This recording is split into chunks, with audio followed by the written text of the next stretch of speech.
A service of KIBMradio.com, the Internet's home for an all-old-time radio.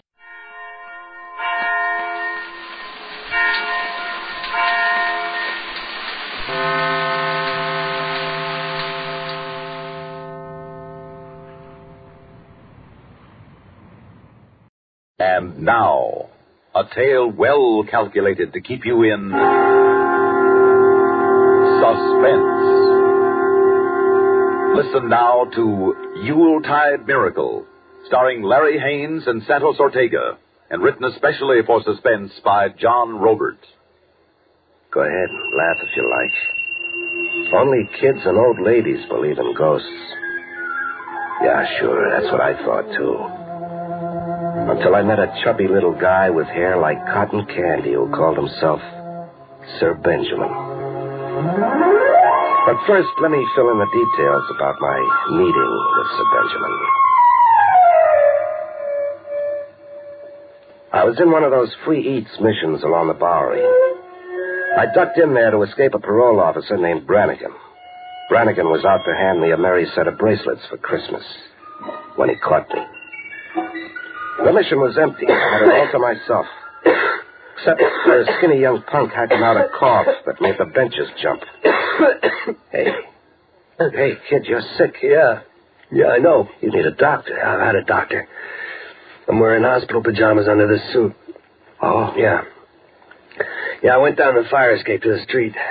To here. I want to get home for Christmas, finally. I've been years making up my mind to it. What are those boxes you're holding? Christmas presents for my mother. My sister Linda. My kid sister Linda. Hey, you like this? Oh, lady's gold watch, huh? Yeah, pins on the dress. Mm-hmm. I once stole my mother's watch and sold it. This squares it. Yeah. What's in the other box? Nylon stockings. My sister Linda's always had a... Hey, kid, now come on, get hold of yourself. Huh? Come on now. Hey, I can't get hold. Look, these presents. If you could get them to Mrs. B. Simmons for me, tell her that Tommy, her son, Tommy, Mrs. B. Simmons. Hey, kid. Come on, Tommy, get hold.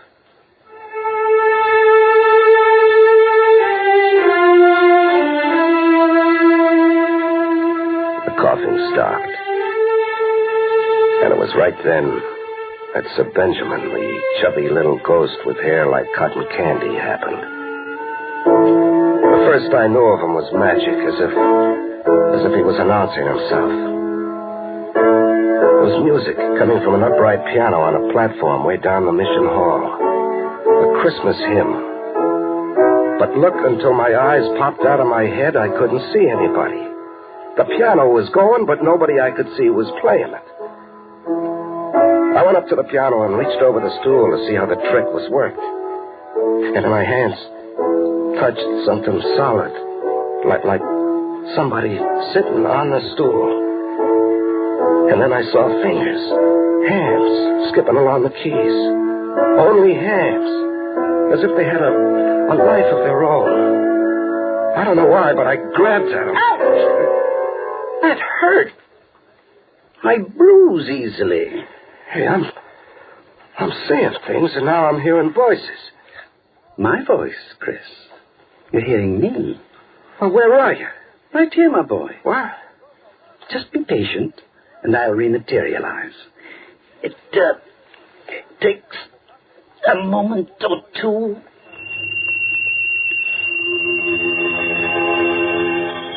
I saw the hands build. First arms, then elbows, shoulders, and then a body, slowly. And then the last thing, a head with little puffs of white hair. And then a face, a chubby face, rosy and smiling. Well, here I am. every bit of me, I trust. Who are you? Sir Benjamin, I'm sorry if I worried you. Hey, that trick, like you were invisible. But I was invisible. Oh, come on. Nobody can do that. I can. And that's only one of my powers. But first, suppose we get right down to business, Chris? We have business? Of course. That boy over there on the bench, Tommy Simmons. Oh, the kid, yeah. I almost forgot. He's lying there like dead. I don't dare go outside, but somebody's got to call an ambulance. Do something. It's too late for Tommy. Well, now, we don't know that. We're not doctors. I know that. The problem now is, what are you going to do about his dying wish? What? Oh, you mean about delivering those presents to his family? It would be fine if you deliver those presents in person. Me? Hey, now, come off it, mister. It's not my job, and it's none of my business. Besides, I got problems of my own. Brannigan? What? The parole officer? How did you know about Brannigan? I'm a very versatile and talented ghost. I also have powers of conjuration. Come again? Turn the boy's dying wish aside, and I'll conjure up Brannigan. You don't think I can? I don't think you even exist. How about that? I think I'm dreaming you up. Very well. I will demonstrate. Hold on to something, Chris. Conjuration is a very cataclysmic and strenuous business. You'll definitely be safer if you hold on to something. Don't ask me why, but I grabbed hold of the piano. That's a good thing I did, too, because the joint began to rock like an earthquake was hitting it.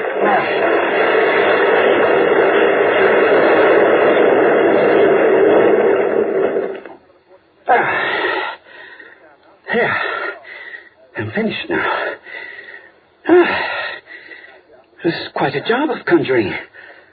But here's Brannigan. What? See? On the street, peering through the plate glass window of the mission, watching you. Holy smoke. It is Brannigan.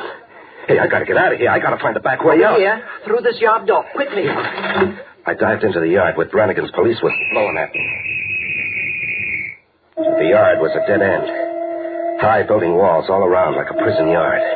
No exit except a long, narrow alley to the street past Brannigan. I flattened in the shadows, a dead duck. I was listening to Brannigan shout orders at a couple of bluecoats who'd come running when he whistled.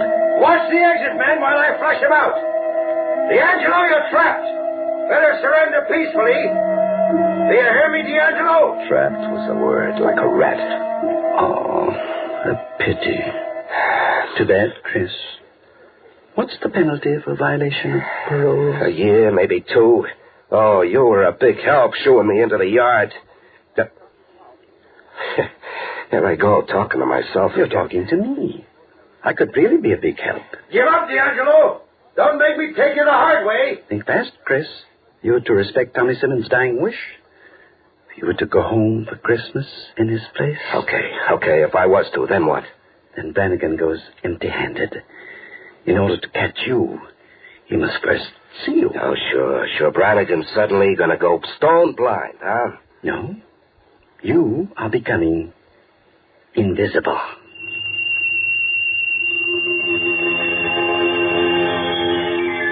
It was a laugh. But the laugh was I was invisible. At least to Brannigan I was. He came right toward me with a flashlight in one hand and a gun in the other. Only he looked right through me as if he didn't see me. D'Angelo! I know you gotta be in this yard. I watched him search every inch. And then scratch his head and give up. Now, Chris, for your part of the bargain. Here are Tommy's presents. Go deliver them. Now, look, I'll leave here and only run into Brannigan outside somewhere. Now, what about that? You remain invisible until you've arrived at your destination. That is, as long as you remain faithful to your mission. Go, Chris. Okay. Oh, wait a minute. Where am I going? Where do I find this Mrs. B. Simmons? Not far. Just a brief train ride to a neighboring town. The town, Chris, is Bethlehem.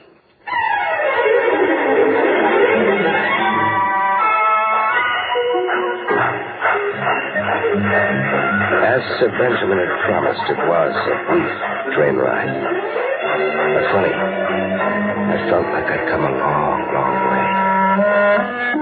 There was a deserted train shed with snow packed high. The station sign turned silver by the moon read Bethlehem. Not a soul in sight. No. There was someone. A girl. A girl in high boots, a snow hat, and the moon on her cheeks.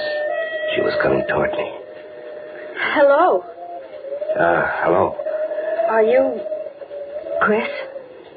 Yeah, my name is Chris. I'm Linda. Linda Simmons. I came to drive you home. Just like that?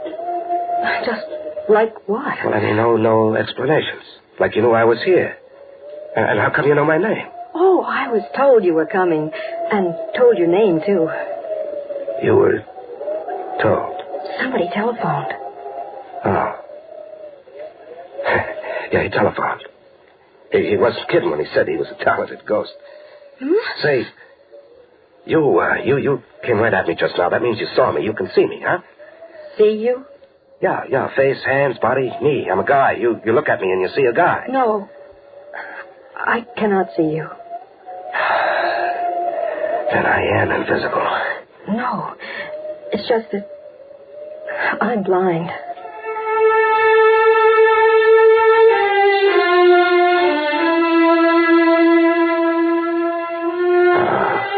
That drive home. Let's take it now, huh? There was a horse-drawn sleigh around the side of the shed.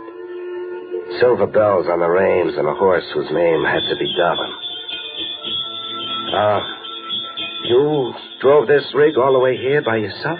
Oh, you don't drive Dobbin. He knows every inch of the way to the Bethlehem station. You see, we've been coming here every night for years. Nice and slow and easy. Mm-hmm. I'd been running since I was born, and now I was asking myself, what for? A guy can't stay tough in a horse-drawn rig in the snow. And when Linda put her hand on mine, I opened my fist for the first time I could remember.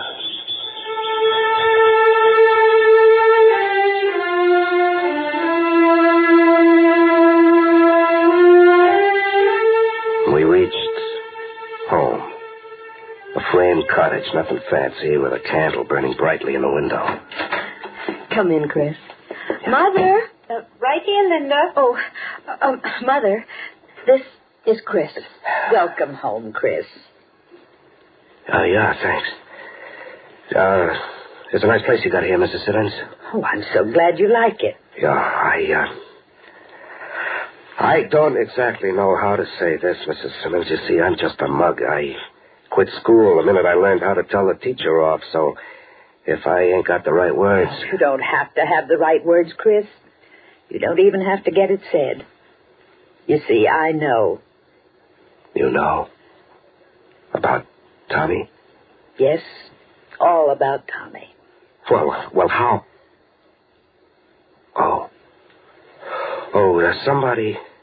Somebody talked to you on the phone, too, huh? Yes, somebody telephoned me. Well, the last thing the kid thought about was you and Linda and coming home for Christmas. And he asked me to give you these. Gold watch for you, Mrs. Simmons. Oh, Chris. These for you, Linda. Nylon stockings. Thank you. It's nothing big, I guess, but Tommy didn't have much to give the way it was with him.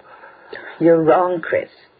Tommy had a great deal to give, and in his way, he gave it. I don't follow. A boy come home. Tommy couldn't come home himself, so he sent you to us, Chris. You can say about me that I was born in 1935 and I stopped crying in 1936 at the ripe old age of 1. And you can say about me that I let a tear go I never knew I had. Christmas, 1961.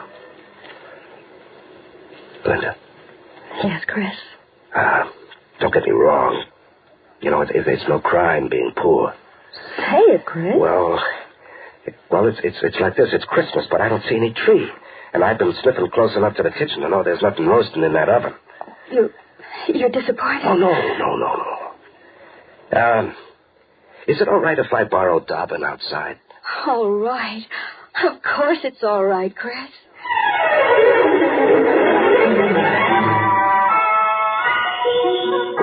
Put me down as a guy who never knows when to shut up. A tree and a turkey, sure, lady. Nothing to it. Presto Mephisto, I'm a magician. Here's your tree, lady, and here's your bird.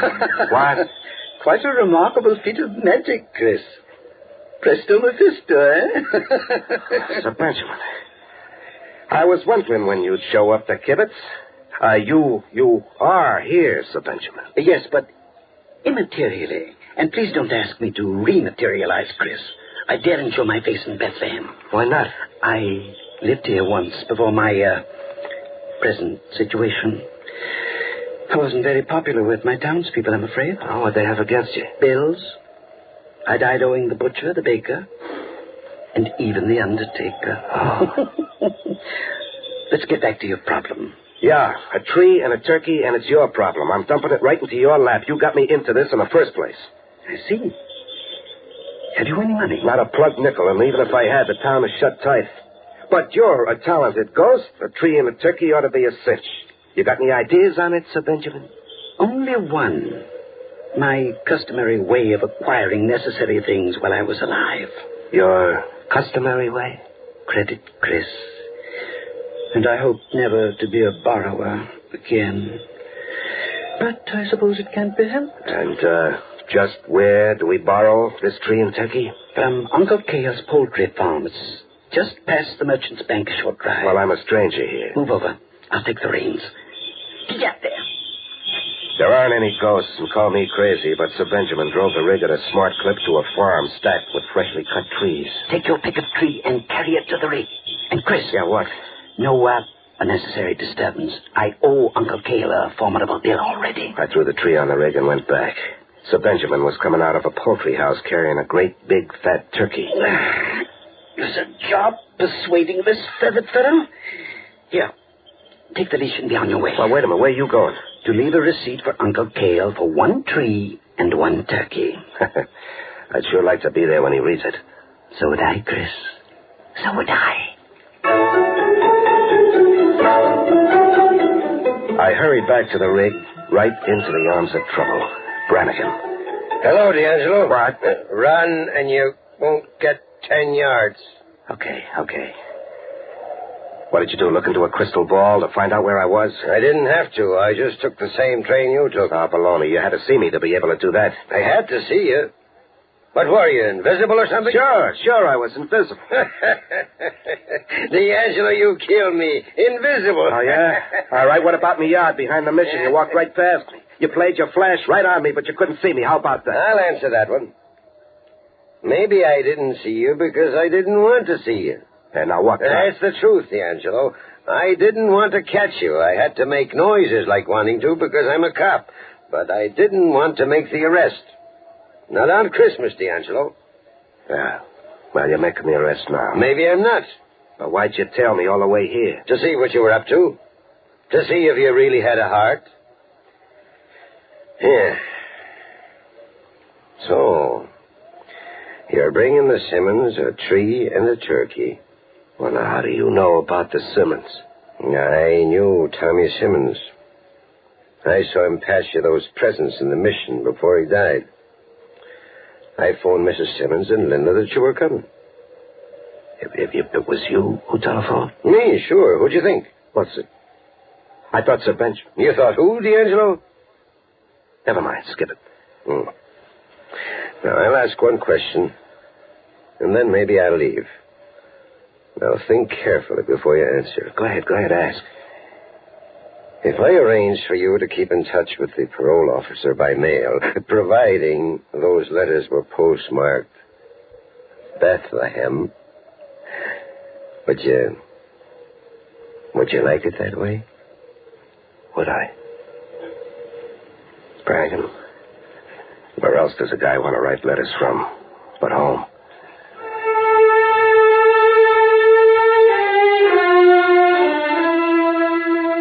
That's almost all there is to the story of Sir Benjamin. Me, Brannigan, Mrs. Simmons, and Linda. Well, we had to take the door down to get the tree into the house, and we had to find an extra stomach apiece to accommodate the turkey. And then later, with the fire going and the lights down low, Linda and I sat dreaming on the sofa. I had my fist open for keeps, and her hand was right in mine, like it belonged there. It's been a perfectly wonderful Christmas, Chris. Yeah, wonderful. And thanks to you, we had a tree and a turkey. Well, thanks to me. Now, the tree and turkey wasn't my trick. The tree and the turkey were? Mm-hmm. Chris, what are you saying? No, really, the thanks goes to another guy. A chubby little guy who sure has a talent for getting what he wants. His name's Sir Benjamin. Sir Benjamin?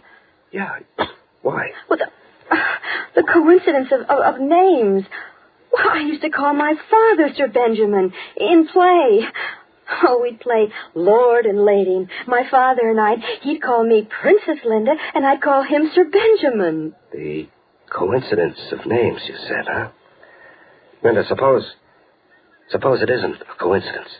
But my father died years ago. Yeah, so did my Sir Benjamin. The guy I'm talking about is a ghost. A ghost? Yeah. A ghost like I met in a mission when your brother Tommy died. All of a sudden, a piano started going. Piano music, but nobody I could see was playing. Chris? Huh? Our piano is playing. Yeah, so it is. Hey, you want to bet it's Sir Benjamin? Bet? But how can you prove it? Well, easy. I toss a turkey wing at the piano stool. I bet you Sir Benjamin lets out a yell and complains about how easily he bruises. Do we bet? What will we bet, Chris? A kiss. That way, Linda, nobody loses.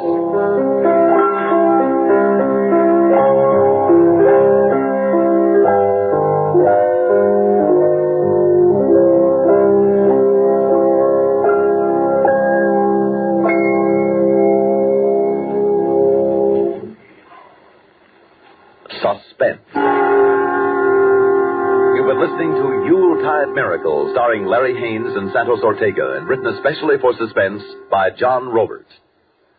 Next week, instead of another tale well calculated to keep you in suspense, a gala song fest well calculated to put you in a bright holiday mood.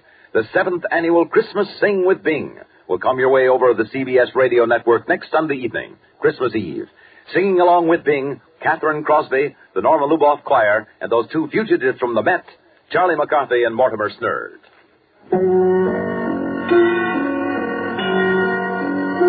Suspense is produced and directed by Bruno Zerato Jr. Music supervision by Ethel Huber. Featured in tonight's story were Rosemary Rice is Linda, Joe DeSantis is Brannigan, Catherine Rott is Mrs. Simmons, and Bill Lipton is Tommy. 2 weeks from today, we'll return with The Old Man, written by Bob Corcoran. Another tale well calculated to keep you in suspense.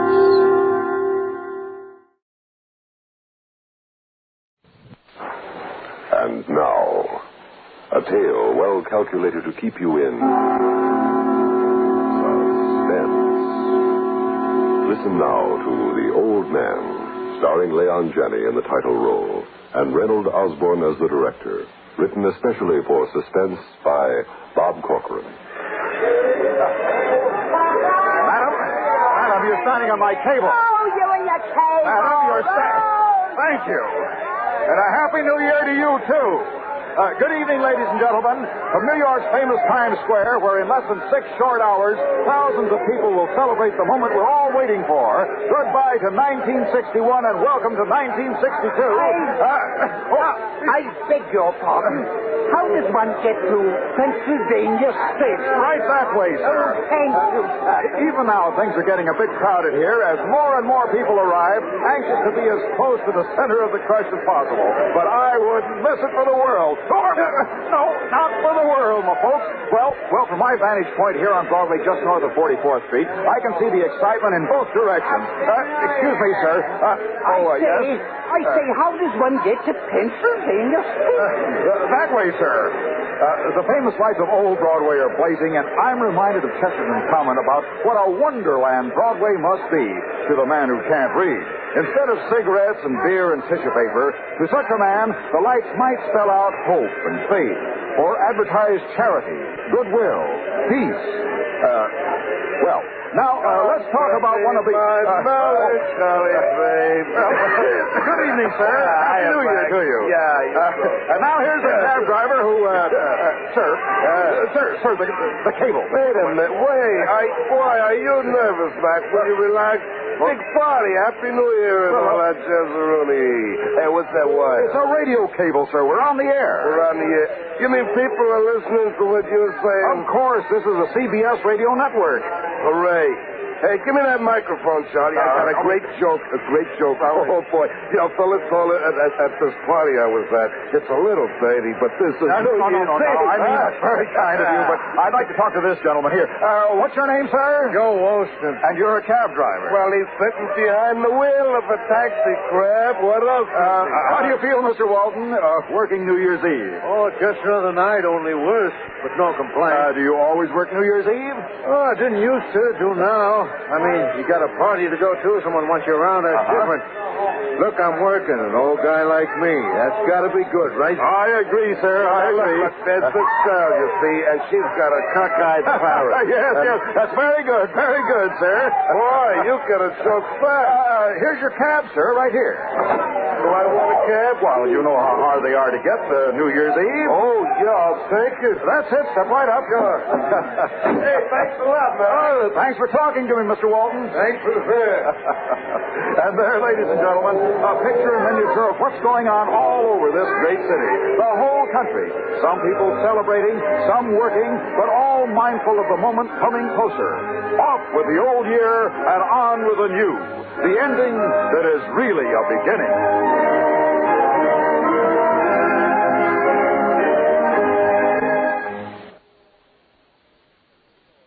Believe that is all, Miss Fowler? Yes, sir. Sorry to have kept you late, particularly tonight, but these reports had to be completed. I mean, if we haven't reports, where are we? Oh, I agree, sir. You're a young lady of great discernment. Thank you. Now, everything all set for the retirement ceremony? Yes, sir. I detect a distinct change of tone, Miss Fowler. Is there something wrong? Plans not well laid? Organization disorganized? No, sir. No, sir. Everything's working smoothly. Well, then why aren't you happy? I'm happy. But it's just... Well, since you ask, it's the old man. What about the old man? But I just hate to see him pushed out, losing his job. I see.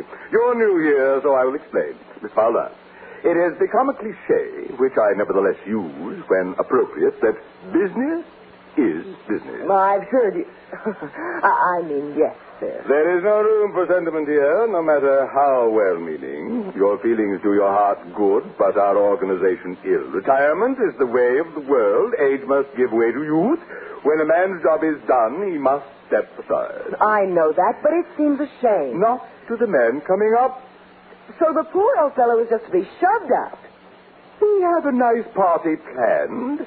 He knew when he took the job that it wasn't going to be forever. I mean, it's not as if it were civil service. I agree with everything you say, sir, but it's still a shame. And we're giving him a lovely present, a stunning gold watch. My assistant is giving him the good news at this very moment. You go back and tell your boss I don't want a gold watch. You're not fooling me a bit. There are hello presents and goodbye presents. He's never said hello in his life. Oh, I couldn't talk like that to the director. Besides, I don't need a watch. Got a timepiece. And I didn't need him to get it. Whatever you say. If you don't want the watch, well, we'll just have your farewell party without it. Maybe there won't be any farewell party either. What? You can't mean that. You just never can tell. No, sir. As a matter of fact, you can tell him for me. As far as I'm And then, well, you won't believe it. Then, sir, he looked at me in the strangest way. How strange. Like this. That's strange, all right. He's senile. At the very least, sir. He said he wasn't sure if he'd come to his farewell retirement party. In fact, Well, go on. It's just that you'll get angry when I tell you. Go on. He said he might not retire at all. What? You got angry. Not retire? But that's impossible. Retirement is mandatory. There's no choice. That's what I told him. What did he say? He laughed. When you get that old, I think it's called a cackle. Yes, yes. The important thing here is to handle this quietly and efficiently. We wouldn't want this sort of thing to come to the attention of the chairman of the board, would we? Oh, no, sir. We are director's job.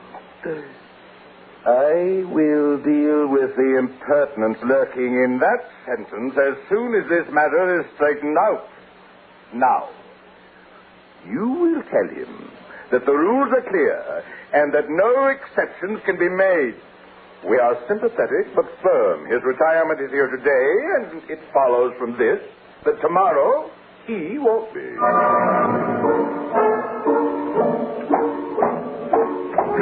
Hey, Johnson, you see the old man? No, not in here. Hey, Thicket, old man been around here. And since... Well, tell him I'm looking for him. Can't find him. It is the way you carry on my orders, a simple matter But, like... sir, we've looked everywhere. Since you haven't found him, that is an obvious untruth. This is what comes of setting the retirement age so late. You are right, sir. He's senile. I don't care what he is. You get him in here.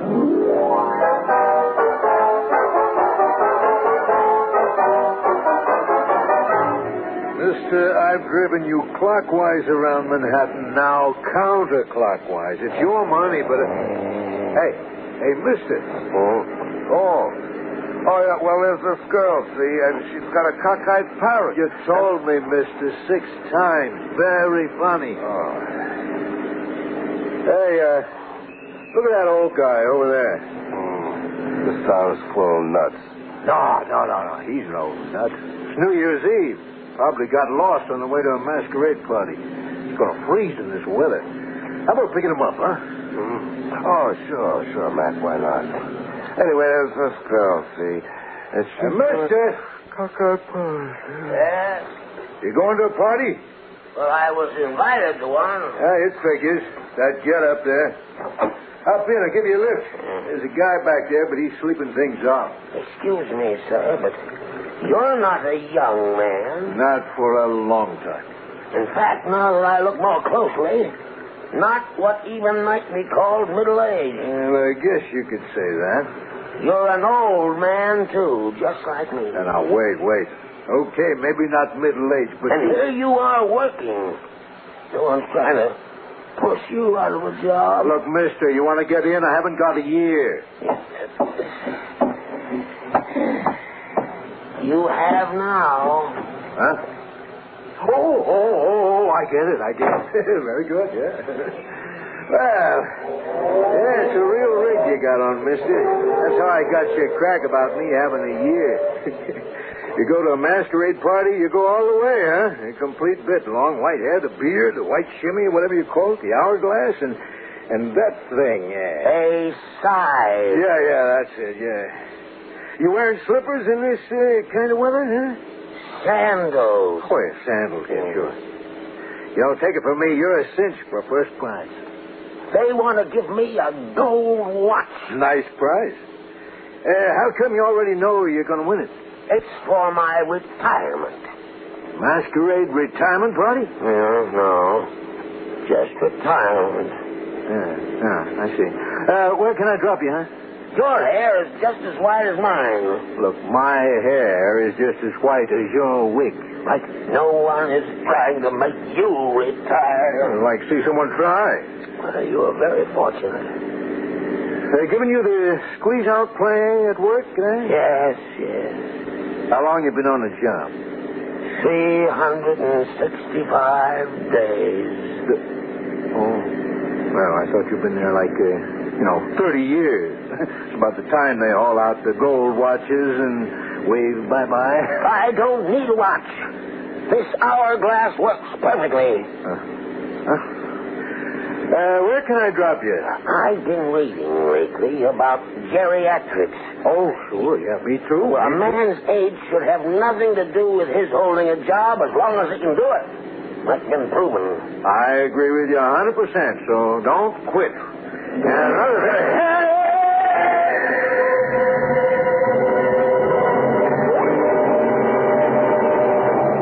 I said just him, not those other two clowns. Sorry, sir. I thought speed was the important thing. It was his fault, officer. I gave a clear hand signal. Hey, what did we hit anyhow? Are you satisfied with the trouble you've caused us? No. Get out of there. I've had a very interesting talk with my friend here. Wait for me, pal. At least you I know. What's with all this? We crack up and we're dead still or something? Please, you are not dead still. Nutsville? I refuse to pursue this conversation. Remain quiet, and as soon as this matter is straightened out, you will be returned. Oh, look, mister, my meter is running. Sit down, all of you.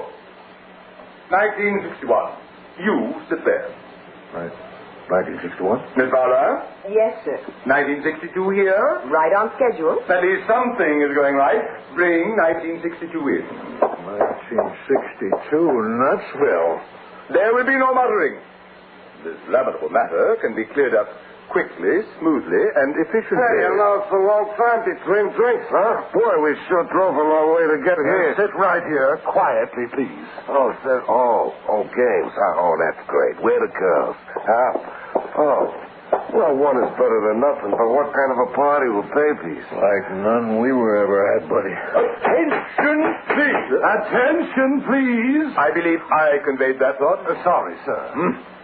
1961. To put it as briefly as possible, I'm appalled at your conduct. We all are.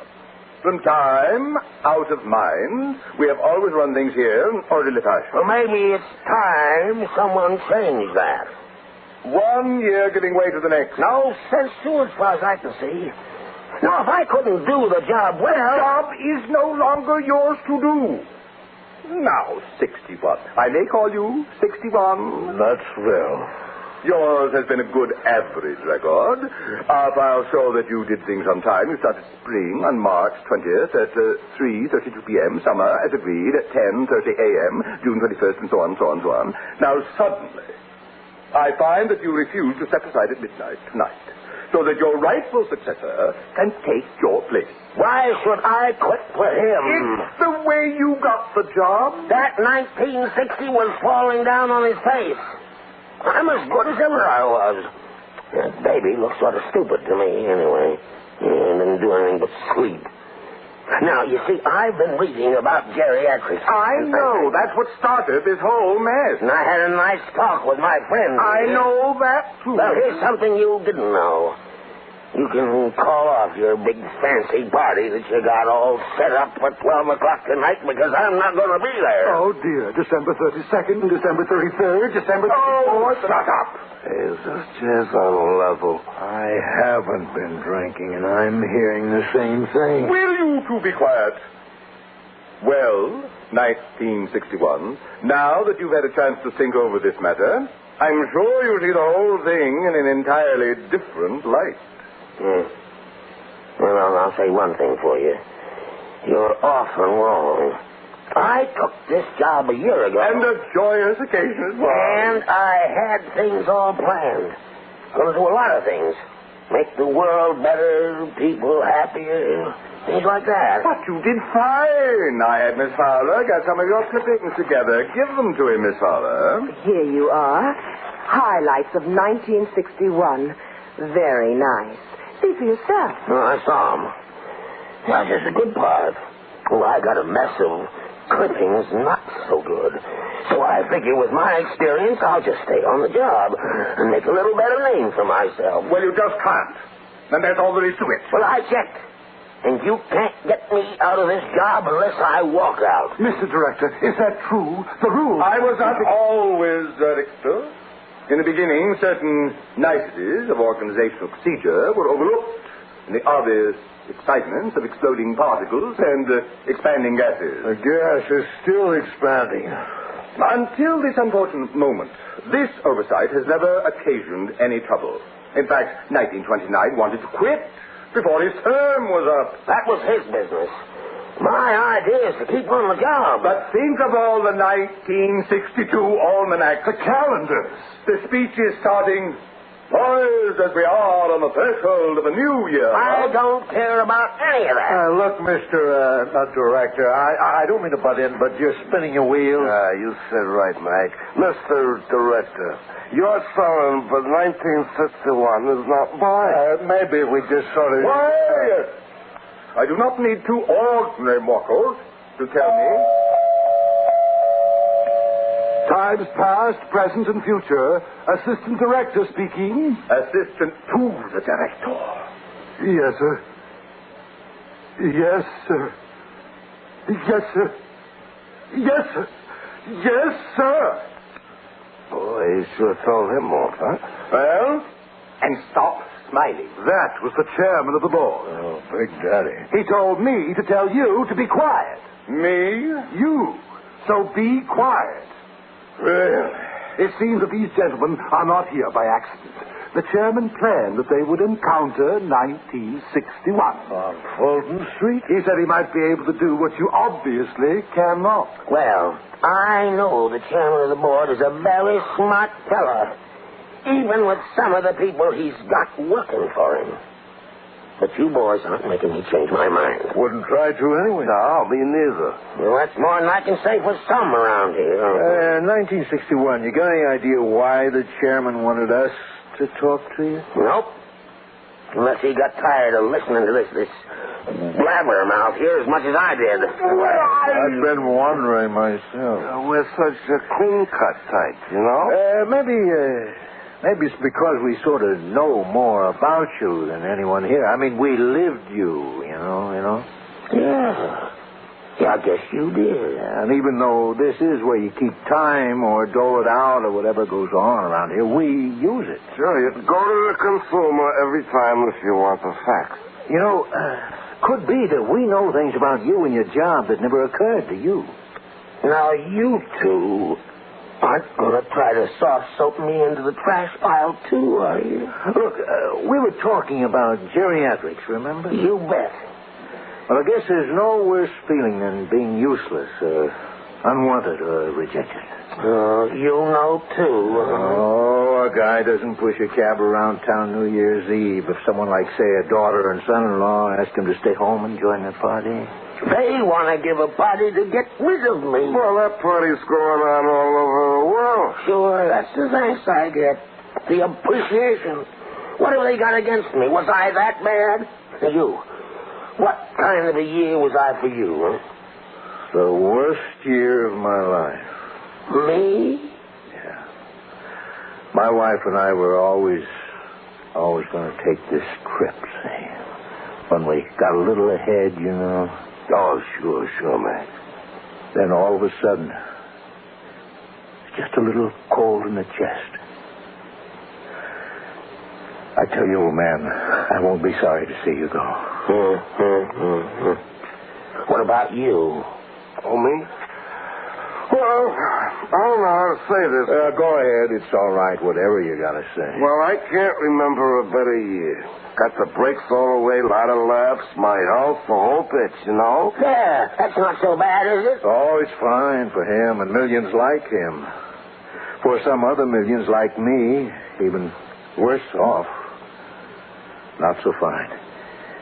You see, old man, you're not just 1 year, not just 365 days and nights hooked together. Seems to me you're as many years as there are people. And for each of them, in their own special way, you're a good year or a bad year. Or all the mixtures in between. But my job, my record, these highlights. Not yours, old man, people's. The lowlights, too. All you supply is the time. That's not true. And when you were young, like this little guy here, you brought hope, too. The feeling that the old slate was sort of clean. We were all starting over. Yep, that's right.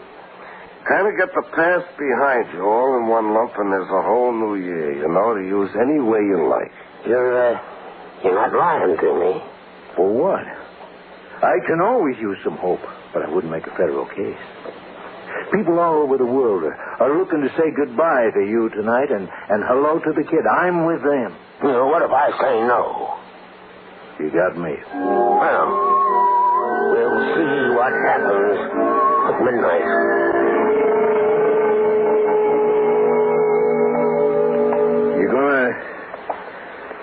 You gonna tell anyone what happened? Not when I'm sober. Oh, I'm sure glad I left my cab up there till tomorrow. What you gotta do in New York? Get a place to park. What do you think the old man is gonna do? I don't know. Can't say I blame him. I think he's gonna pack it in after he thinks it over. Guy talks big, then it comes down to it, and he goes along. Yeah, I hope you're right. What are you gonna do now? Oh, I don't know. Hey, how about going over to Times Square? Make it just about time for the big blast when they let that light go on the Times building, huh? Okay. We'll get our answer there. Answer? Whether or not the old man quit. Everyone will, for that matter, even if they didn't know about what happened tonight. Oh, yeah? Sure. You'll see.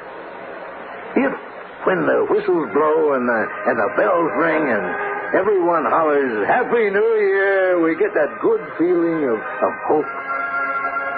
Something beginning, better days coming. Everyone all over the world will know.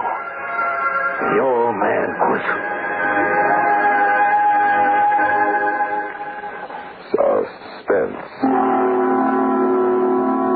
You have been listening to The Old Man, starring Leon Janney in the title role, Reynold Osborne as the director. Written especially for Suspense by Bob Corcoran. In a moment, a word about next week's story of Suspense. Going places tonight, lots of people are, and not everyone will reach his destination safely. Unscheduled stops for many this night of nights will be emergency wards, hospital beds, and the morgue. It needn't be so. Be extra careful, extra courteous, and moderate in tonight's celebration.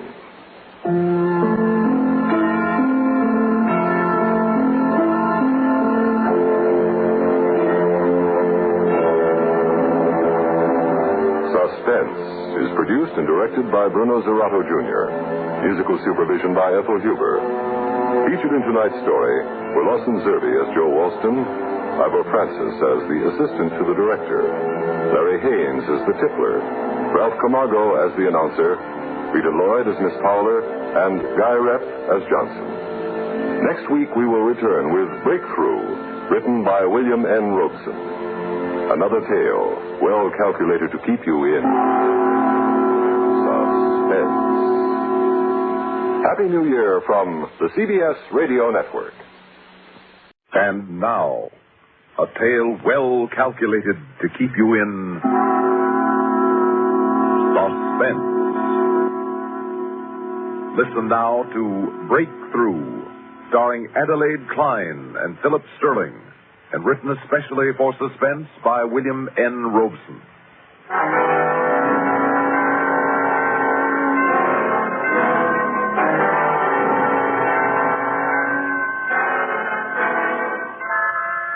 Mother? Hurry up, we don't have all day. Oh, Billy, I don't know if I should leave. Mother, you have to. Oh, it is not easy. Of course it isn't. Oh, how would you know, Billy? You are young. You have your whole life ahead of you. But my life has been lived here in this flat. Your father brought me here as a bride. There in that bedroom I had my children. And here I brought them up to be men. Dead men. Your brothers died for their country. What country? For which fatherland did they spill their blood? Oh, don't try to confuse me with politics, my son. Your brothers died, yes, but they died honorably. It is as it may be. Honorably. And now you are all I have left, my son. You and the memories which live with me in these rooms. You no longer have me, Mother. Unless you come with me now. Oh, really? You must please. make your decision. I've already made mine. Martha is over there waiting for me. And the baby. They're safe. They come first, don't they, really? Of course they do. I should. Go to them. That's where you belong, with them. Now, Mother. You go on. Be with them.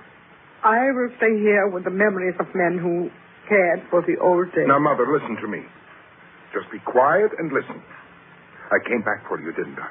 I came back last night to get you, didn't I? Yes, you did. And you begged me to let you spend one last night here with your memories, and I did, didn't I? Yes, Willie. All right.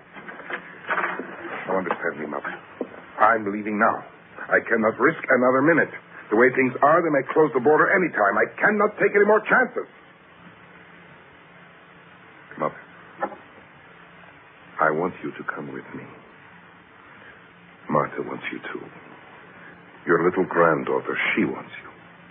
She needs you. We all do. Oh.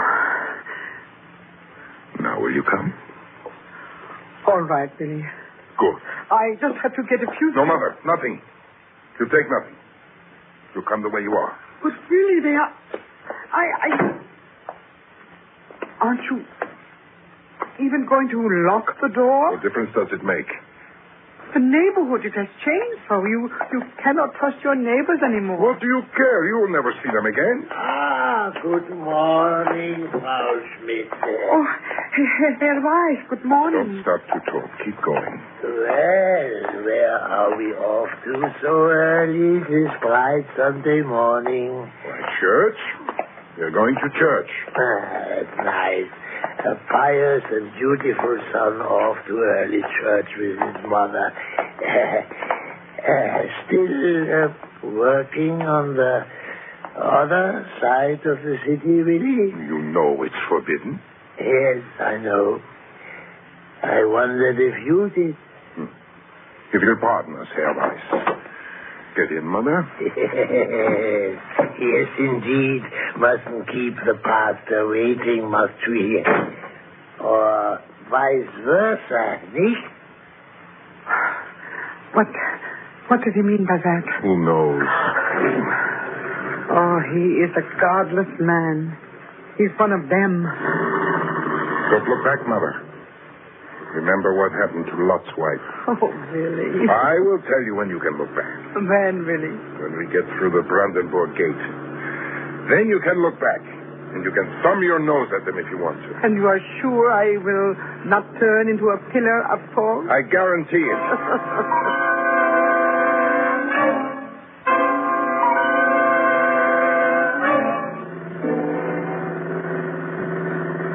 Where are we now, Willie? Friedrichstrasse. Oh, it has been such a long time since I have been downtown. Oh, they haven't rebuilt it much. I don't think they ever will. Wait until you see the other side. Oh, just wait. It's a whole new city.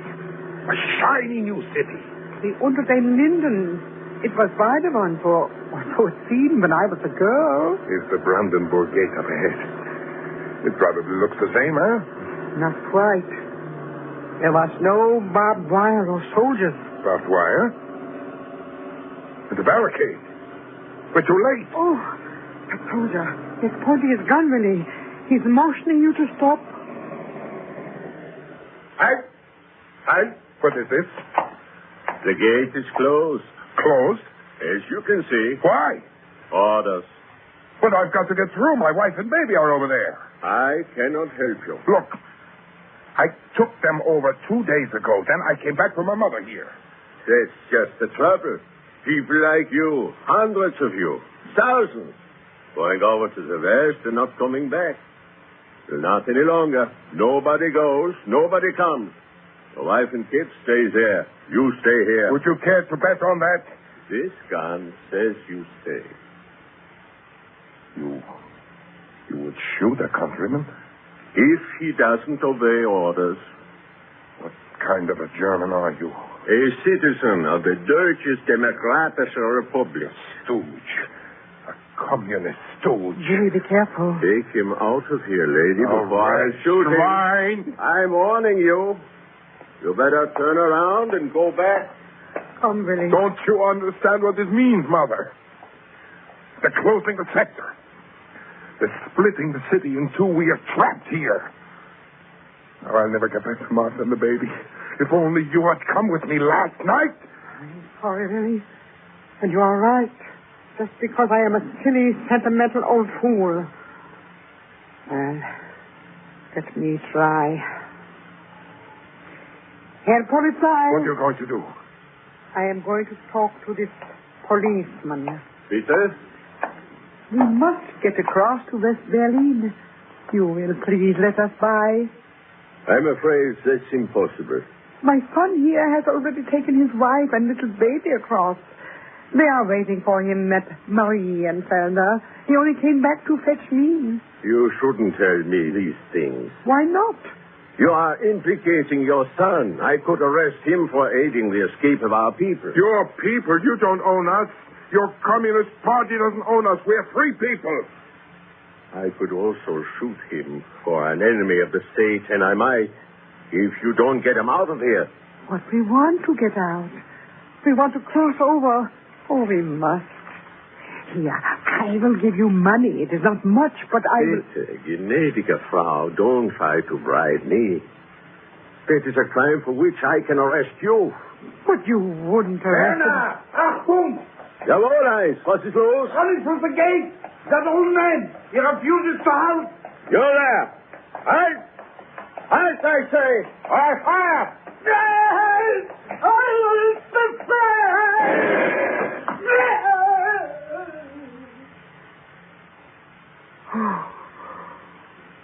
Oh, you shot him. Freedom, he shouted. Everything for freedom. And you shot him. I have my orders. Yeah, so I see. Come, Billy. Let us do as this man says. Turn the car around and let us go home. Mother. Hurry, before he changes his mind.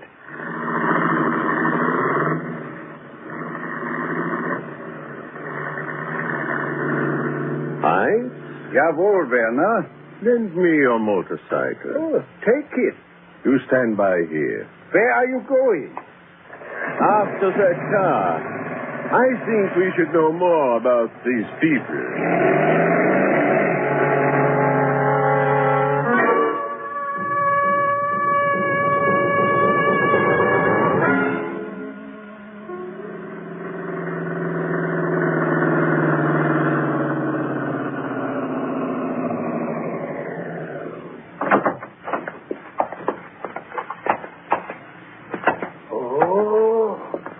So soon?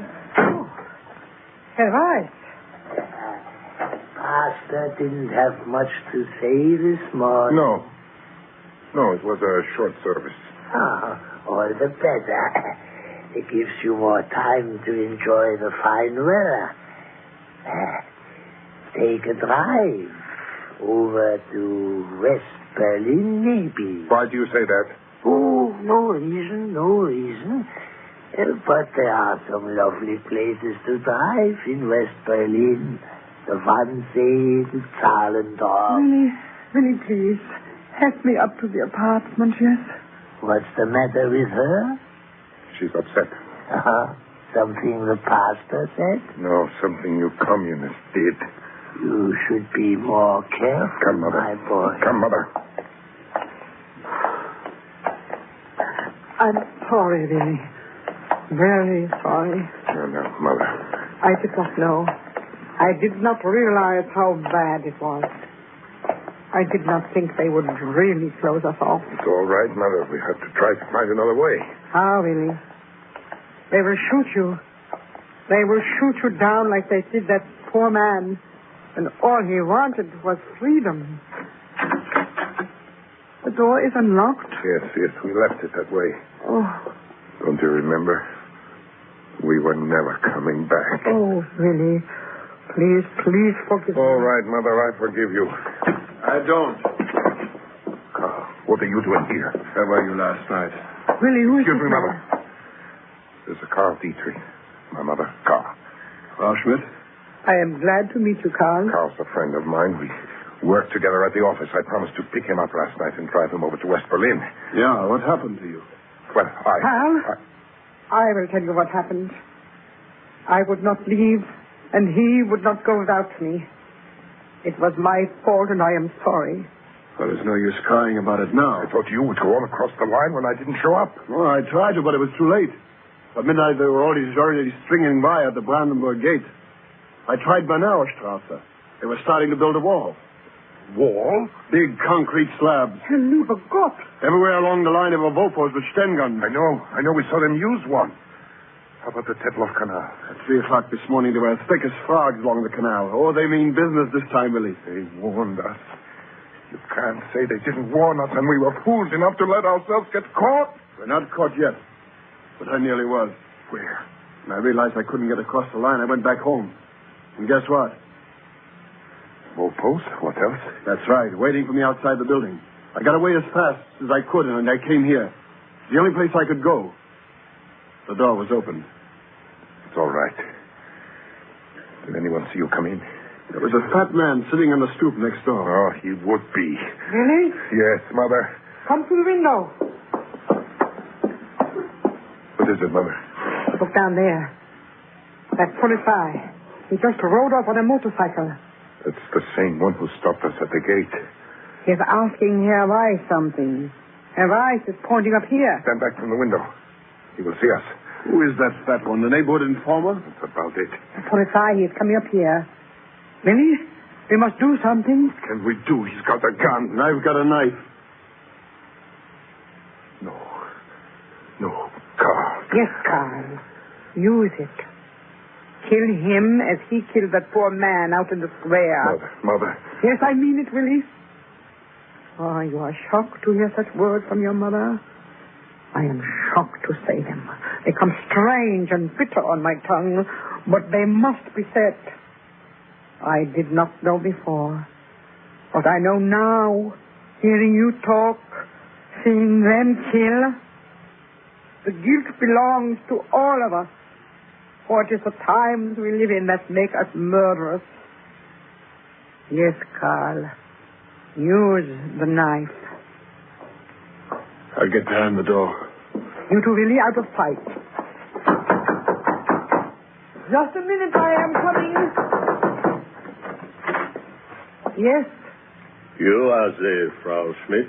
Yes? You recognize me? Why, I do not think so. My acquaintance among the police is very limited. I stopped your car on the Unter den Linden a half an hour ago. Oh, yes. And you shot a man. I was only doing my duty. Oh, I am sure of that. What do you want here? I want to talk to you and your son. Where is he? In the back room. What do you want with us? Your identity cards. I want to see them. Call. Come in, please. Freiheit. For freedom!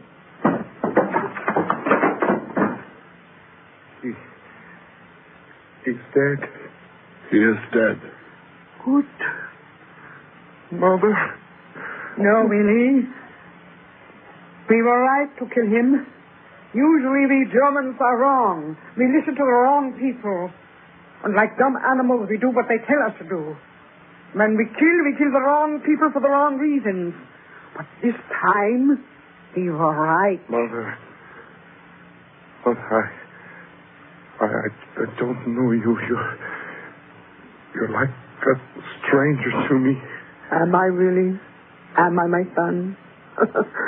Yeah, I suppose I am. Oh, I have been asleep for such a very long time. A long time. But once I was awake. There was a time when I stood up against the world and said what I thought. I guess maybe that is why your gentle father fell in love with me.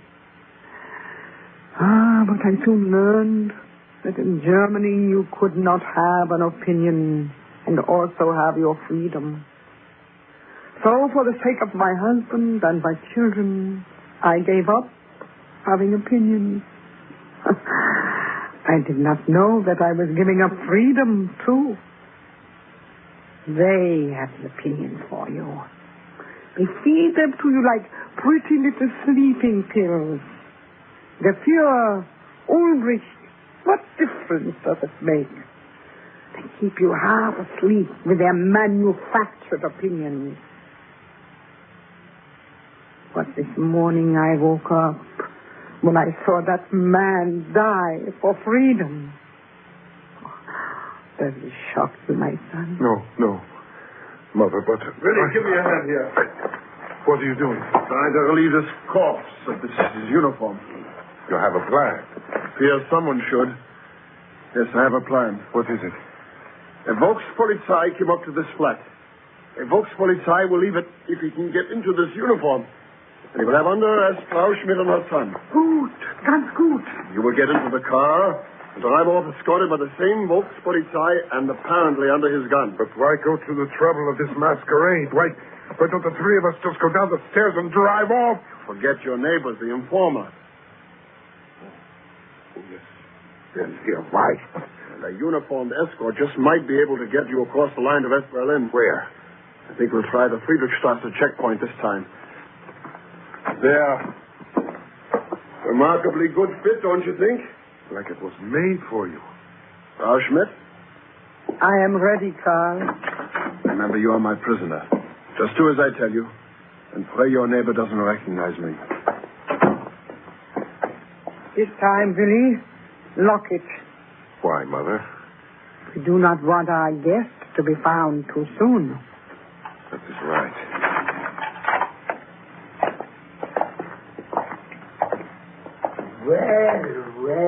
Well, what is this? What is the trouble, Frau Schmidt? You should know. You told him where we live. He asked. I had to. It was my duty. Get in the car. Lady sits in the back. You drive. Is there anything I can do? You have done enough already, have I? Quite enough. I was not talking to you, Frau Schmidt. What else can I do to serve you, Herr Polizei? Keep your eye on my motorbike. Stand guard until I come back for it. Do not leave for a minute. Jawohl, Herr Polizei. All right, let's get out of here. Oh, just a minute, Herr Polizei. Yeah, what is it? There was another one. Another one? Yeah. Before Frau Schmidt and her son came back, a young fellow asked for them and then went up to their apartment. Where is he? I did not see anyone else. But he has got to be there. I saw him go up. I did not see him come down. Well, I did not see him. Come on, Willie, let's get out of here. Hey, wait a minute. He must be... Wait a minute! You are not the Polizei. You are that same fellow. But if you are not the Polizei, where is the Polizei? Where is he? What have you done with him? What have you done with him?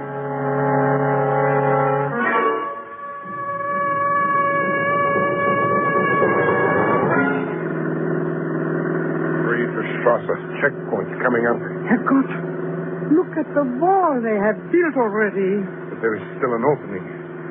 A sort of gateway with barbed wire stuffed into it. What do we do now, Carl? Keep going until they stop us. Then I don't know. I'll play it by ear. Try to bluff us through. Are you with me? Yes, I... To the end. Don't say it that way, Mother. It sounds so final. It is, my son. Slow down, Willie. There's the Bopo flagging us. Huh? What's the matter with you? Can't you read? Don't you see the signs? Street is closed. I'm sorry, officer. I was just doing what this officer here told me to do. Huh? Oh, I didn't see you. I have orders to escort these people across the line and deliver them in West Berlin. Let me see the orders. They are verbal orders. You see, this is a top secret mission. These are very important people. Who issued these orders? The Oberleutnant. What kaserne are you? Johannisthal. Then you should recognize your comrades. These are the men of Johannisthal on duty here. Why, so they are. And there's the Oberleutnant. You won't mind if he repeats these verbal orders to me, will you? Herr Oberleutnant, come into here, bitte. All right, Billy, let's get out of here. Don't you think they'll crash the gate? That's right, Billy. Don't go back. Go ahead. Crash the gate. But there's wire there. Break through it. There's no one back down. They're shooting at us. Get down, Mother. Go following me? Is it straight on?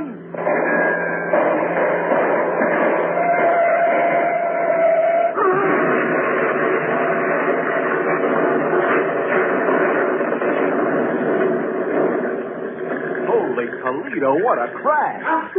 The car's catching fire. Come on, you guys, on the double. Let's get them out of there.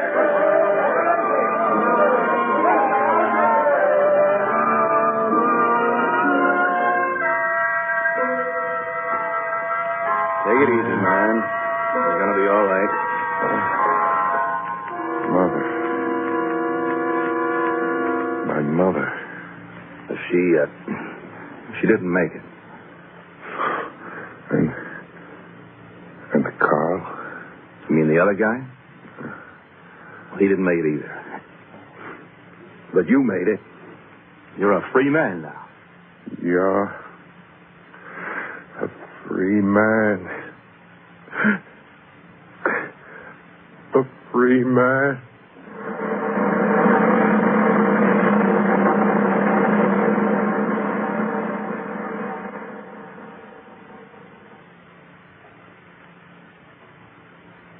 Suspense. You've been listening to Breakthrough, starring Adelaide Klein and Philip Sterling, and written especially for Suspense by William N. Robeson. In a moment, a word about next week's story of Suspense. Fact or fiction? NATO, the North Atlantic Treaty Organization, is run by a civilian agency? It's a fact. NATO's top policy-making body is the North Atlantic Council, made up of foreign, defense, and finance ministers, plus a permanent representative with the rank of ambassador. NATO's main goal is the preservation of peace.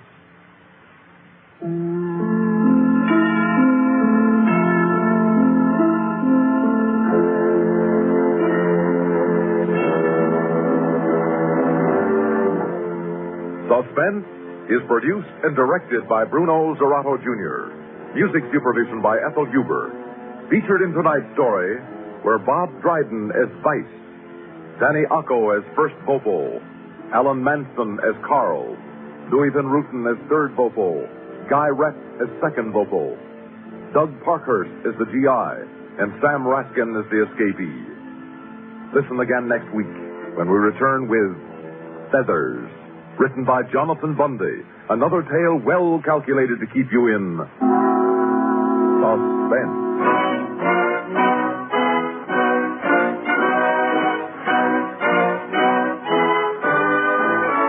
Suspense has come to you through the worldwide facilities of the United States Armed Forces Radio and Television Service.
You pull that trigger.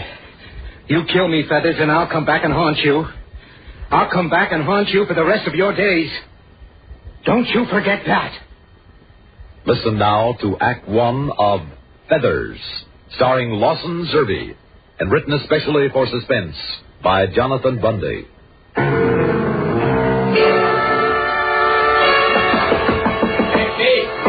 Come on, Steve, open up. I know you're in there. Hey, Steve, open up. I got to bust down this lousy door. Oh? Okay. All right, now, what's the gag? What's the idea of trying to make out like you wasn't here? Because I thought maybe it was you, Feathers. Yeah, it's me. I want to know where you been. Why you ain't been out collecting for me? Why I gotta... Well. Now, look at that. Now, that's what I call a real nice-looking set of luggage, Petey. I'm glad you like it. Yeah. You know, I had a feeling today. You know those feelings I get, Petey, when the stars and the moon ain't right for me? Like that astrology, that star reader said? The one I go to have my fortune told? Oh, it's just a lot of superstition, Feathers. Oh, well, you call it superstition, huh? When one of them lucky horseshoes I got fell off the wall this morning, when all of a sudden this lucky rabbit's foot here starts kicking around in my pocket, you call that superstition? Yes, I do. Well, I don't. Because they told me something was wrong, Pete, so that's why I come up here looking for you. And what do I find? Instead of you out on a job, you're locked up in here with all this nice new fancy luggage. So what? And all full up, too. Now, how about that? You thinking of maybe taking a little trip, Petey boy, huh? Oh, come on. Now, you wouldn't be keeping any secret from your old pal Feathers, would you? And a guy that picked you up over the bread line, knocked some of those hick ideas out of your head, showed you how to make yourself a little easy dough here in a big city? Now, you wouldn't be holding out on me now, would you, Petey? Oh, wait. Come on, I asked you, kid. You think you're going someplace? Yes. Oh, you do, I'm going on back to Kansas. But I'm going to face up to it. And admit that I couldn't make an honest go of it here in the city. I'm leaving just as soon as I can finish packing here. Well, that's what you think, but... Nobody walks out on me. You understand? But nobody. I'll kill you first, Peter. You understand that? I'll kill you. Oh, no, you wouldn't. You'd be too scared that I might come back and haunt you. What? Yeah. You better think about that, hadn't you? No, because that's something I don't believe in. Well, you better believe in one thing. I'm through with all this, Feathers, and I'm getting out. Oh, you are. Hey, you're too good for this kind of work, huh? Is that it? I'd had sense enough to realize what a rotten, crooked business this money-lending racket of yours was going to turn out to be. Now, listen, you two-bit punk. You was tickled silly for a chance to hook up with me, and you know it. Oh, sure, at first. Because I was all alone. I was broke and I was hungry. I didn't even have a place to sleep. That's right. I was so down and out I didn't know what else to do. Yeah, well, you're eating plenty good now, ain't you? You got a place to sleep. You got lots of fancy clothes. What else do you want? I want to get away from this filthy racket of yours. What do you mean, racket? Yeah, racket. In the beginning, it looked as though maybe you were doing a favor to some of those poor people who didn't know how to go out and borrow from a bank or from some place legitimate. What if you did charge them 15, 20% on a loan? You were giving them a hand, helping them out, tiding them over. That's right. Sure. So I was glad to go out and help collect for you because I thought you were okay. And I didn't even blame you too much when you'd beat up on some of those stumblebums. Those winos who never figured on paying you back.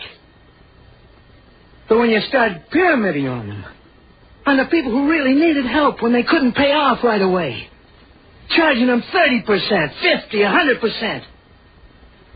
And then when you told me I had to beat up that lame kid, the newsie, because he couldn't come up with the dough. Oh, did you? Did you rough him up and get the money out of him? No. Oh, I know you didn't. That's another reason I come up here, to find out why you didn't. Because I tell you, Feathers, I'm through. I'm going on back home where I can live it decent again. That's where you're wrong, Petey. You can't stop me. Can't I? Now you listen to me, Buster. And look at this. You pull that gun on me. Who said anything about a gun? You see this? You and your crazy superstition. You can call it anything you want, Petey, but when I found this rabbit foot, I found you the same day. I knew I was lucky. You think that rabbit's foot had anything to do with it, or all those horseshoes you keep around? I know they did. That's superstition. I told you call it anything you want. But they and you got me started in the big dough, and they never let me down, see? And they ain't going to let me down now. And that means that you are staying around with them to keep my good luck coming in. No. Now get out of here so I can finish packing up and leave. Oh, wait a minute. Back to Kansas, huh? Yes, or maybe down to the DA's office. Wow, huh? Because you got wind that he's investigating this racket all over town. You heard about that? No. So maybe you thought that you'd get out by turning stoolie, huh? No, I never even thought of it. No, but now you're thinking about it, ain't you? Oh, yeah, I can tell just by looking at that silly map of yours. Oh, you're crazy. I'm getting out again. It's all right now. If you just... What? You better put down those bags, Petey. Put away the gun, Feathers. Get out of my way. You hear me, Buster? You're staying right here.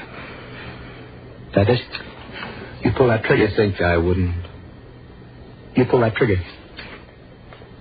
You kill me, Feathers, and I will come back and haunt you.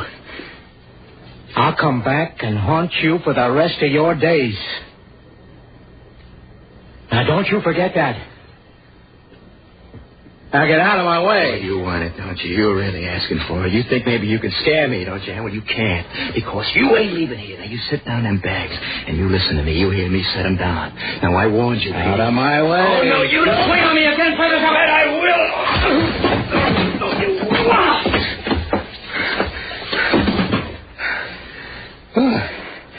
I might have known. That was the only kind of language a crook like you would understand. I guess I was wrong, Petey, wasn't I? Pulling this gun on you? You were plenty wrong. Would you listen to me just for a minute, huh, Petey? Sorry, I'm leaving. You gonna turn your back on the one guy who tried to help you, Petey? Tried to help me. Now, you shouldn't do that, kid. You shouldn't turn your back. So long, Feathers. Good luck. Hold it, Pete. You're too late. Am I? Oh, cross me, will you? Just let me through, baby, huh?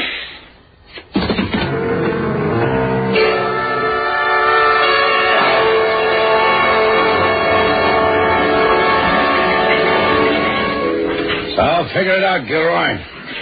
Either we pin this murdering fella's Grogan, or the press and radio and all the civic groups start tearing into us again. And you know what that means. There'll be a shake-up in this police department we'll never live down. So if you want to keep on eating regular, you better get busy and slap it on them. I know, Captain, but the only evidence we have against them is circumstantial. If it wasn't for that usury charge, we wouldn't be able to hold them at all. Yeah, and the way these soft-hearted juries have been behaving lately, we'll be lucky if they don't let them off on probation. Now, Gilroy, somehow we got to pin this murder on him and once and for all put him where he belongs. But how, sir? And the only one who actually saw the murder happens to be very, very dead. Yeah. Too bad this isn't the old days when you could beat the truth out of a punk like that. Well, now, you're not suggesting, are you, Captain? No, I'm not suggesting. Just keep on it, Gilroy, and keep me posted. Yes, sir. Oh, Captain. Yeah? If you should happen to get any ideas... Don't worry, I'll pass them on to you. Yes, sir. I'm sorry, mister. Sorry. Quite all right. Captain Nichols? Nichols here. Right over there at his desk. Thank you. Yeah. Well, okay, put him on. Well, good morning, Commissioner. How are you this morning? Yeah. Oh, well, we're making progress, sir, and we... Well, no, we haven't, but I've assigned Lieutenant Gilroy to the case, and I'm sure... Oh, yes, of course I am. Yes, sir. But until some tangible evidence, Yes, sir. Yes, sir. Yeah, I know, sir. Yes, sir. Yes, sir. Yes. Well, young man. Captain Nichols? Look, I'm afraid I'm pretty busy right now, so if it's something that can... Good Lord. Weldon! Yes, sir. Peter Weldon, but you can't be. I saw you lying there in the morgue myself. I even ordered your burial. You're dead. Oh, no, Captain. My brother. And we have half of this department. I'm trying to... What was that? It was my brother, you saw. Your brother? Yes, sir. Peter. The one who was murdered. Oh, brother. Oh. Yes, sir. My name is Richard. Richard Weldon. Yeah, sir. Well, you sure gave me a shock, Mr. Weldon. I'm sorry. Oh, that's all right. That's all right. But so help me, when I turned away from this phone and I saw you standing here, So you're, Peter Weldon's twin, huh? No, sir. Peter was a year and a half younger, sir, but I guess we've always pretty closely resembled each other since we've grown up, I mean. Resembled? It's uncanny. Well, I suppose you've come to see me in regard to Peter's death. Sit down, please. Thank you. Yes, I read about it in the papers out in Chicago. That's where I live. Well, we didn't know of any relatives, Mr. Weldon, or of course we'd have notified you. Have you been able to find the man who killed my brother? Well, let's say we're working on it. Well, perhaps I can be of some help to you. Oh? Well, just how much do you know about the case? Well, only what I read in the papers, sir, but then I got some letters from Peter recently. Yeah? Yes, you see, after leaving the old farm out in Kansas after our parents died, Peter and I went to Chicago where I live now. Yeah? You see, Peter had never finished his education, Captain, so he had a kind of rough time of it. I mean, one job after another and never really getting anywhere. So, well, finally, about a year ago, he thought he'd try his luck here in this city. I see. Well, I didn't hear from him then until about, 3 months ago, when he wrote to me that he'd gone into partnership with a man by the name of Feathers Grogan. Feathers? Go on, Mr. Weldon. Well, Peter had told me very little about the sort of work they were engaged in, but, well, it wasn't very reassuring to find out they were in the money-lending business. Business, Mr. Weldon. It was a racket, usury of the worst kind. I suspected as much, sir. Well, anyhow, in a letter I received just a few days ago, Peter said he had found Grogan at the crook. And so he was planning to leave him, go on back to Kansas. Before I could write to congratulate him on his decision, suggest he try again in Chicago where I could possibly help him, I read of his death.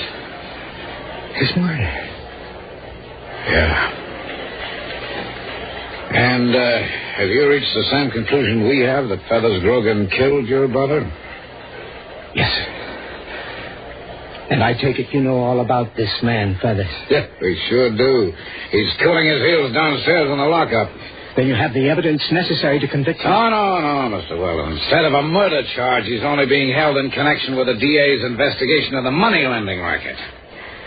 The only evidence we have he killed your brother is purely circumstantial. You see, Peter apparently had packed his bags and was getting ready to walk out on Grogan when Grogan intercepted him. Argued with him, and they had a fight. During that fight, Peter must have struck Feathers in the face. He'd still be an identifiable mark from that old ring your brother wore. Yes? Well, what's more, immediately after that, a series of shots was heard. And a man answering Feathers' general description was seen leaving the place out through a back alley. You need more than that, Captain? Wait, Mr. Weldon. Victims of their racket have testified one after another. And there was obvious friction between them. And there's other evidence, lots of it, and it's all good. Except for one thing. What's it? Feathers Grogan has rather bought himself an alibi that, try as we may, we simply can't break. We know it's a phony, we're sure of it, but there's no way that we can prove that. I see. So we're at a standstill. At least you have him locked up, though. And what'll happen?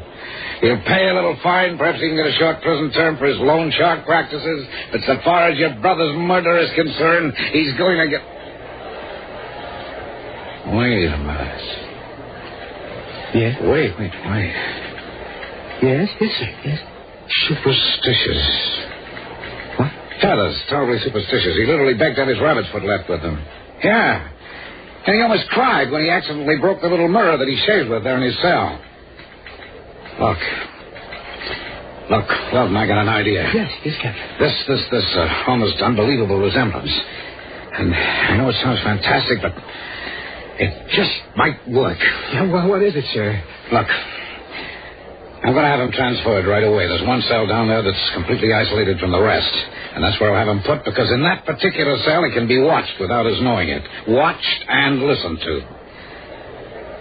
Now, if we should pick the proper time, say like at midnight, and all the ghostly, supernatural things we hear about that he believes in are supposed to happen. And if you're willing to cooperate, Mr. Weldon... Yes, sir. Tell me, you believe in ghosts? What? Of course not. Maybe you will, sir. After tonight.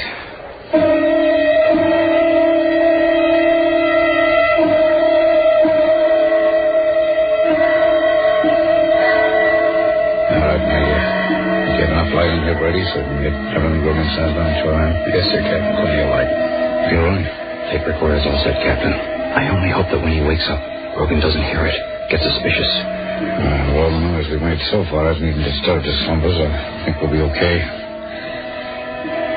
What's holding up Mr. Weldon? He called me from his hotel and said he'd be here at the stroke of midnight. It's now all... here it comes. Yeah. Okay, look at him, Captain. So help me. He looks more like Pete Weldon. Pete himself did before we buried him. Even the clothes. I know. Quiet now. All right. Start the tape recorder, Gilroy. Right, sir.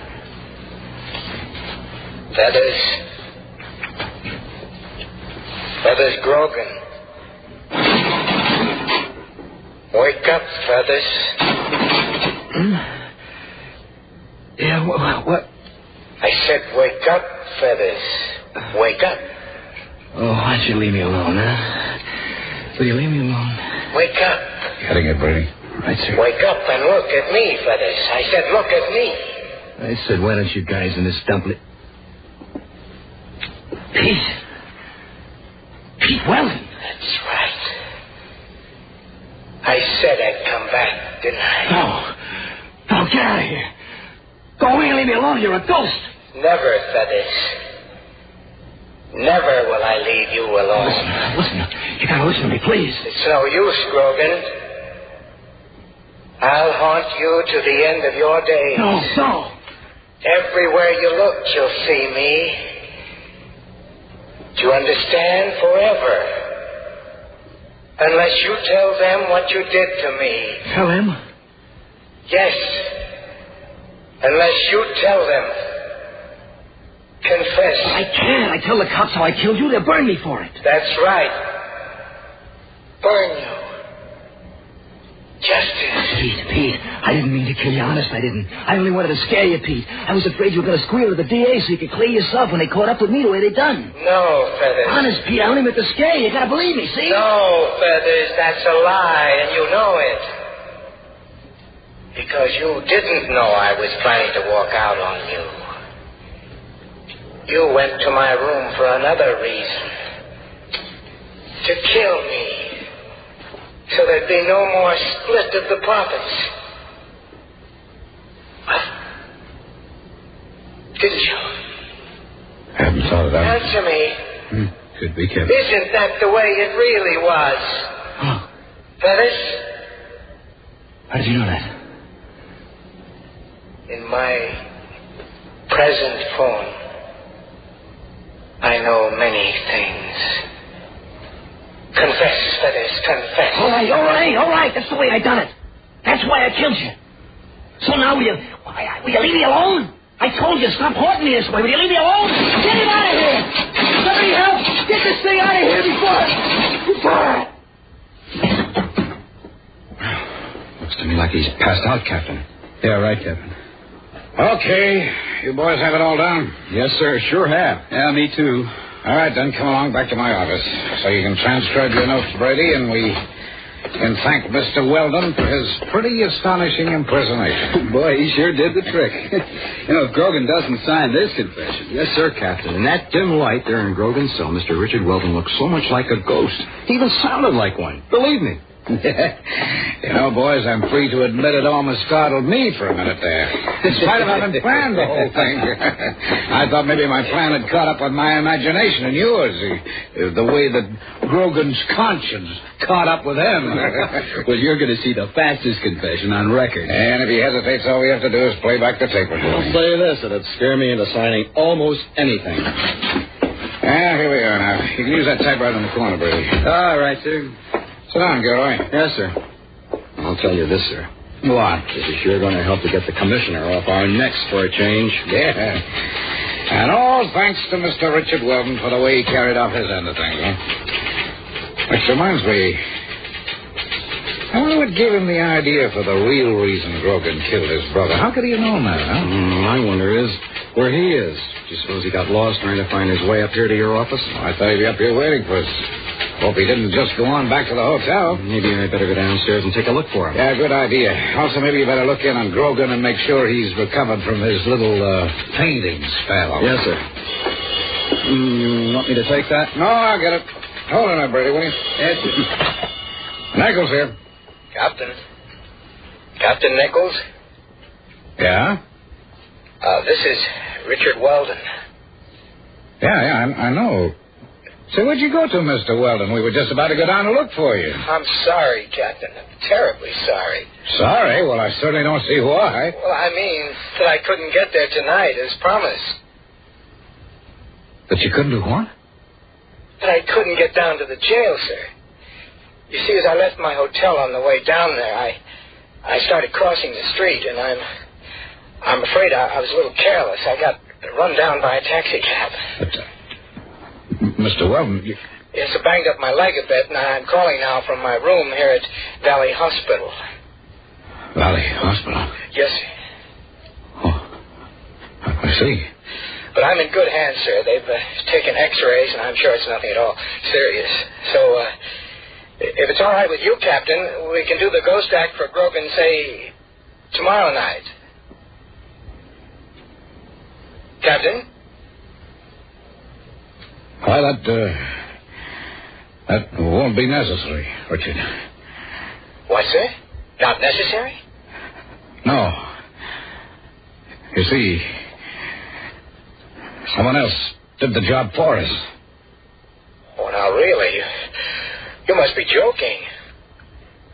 Who could possibly have done a job like that?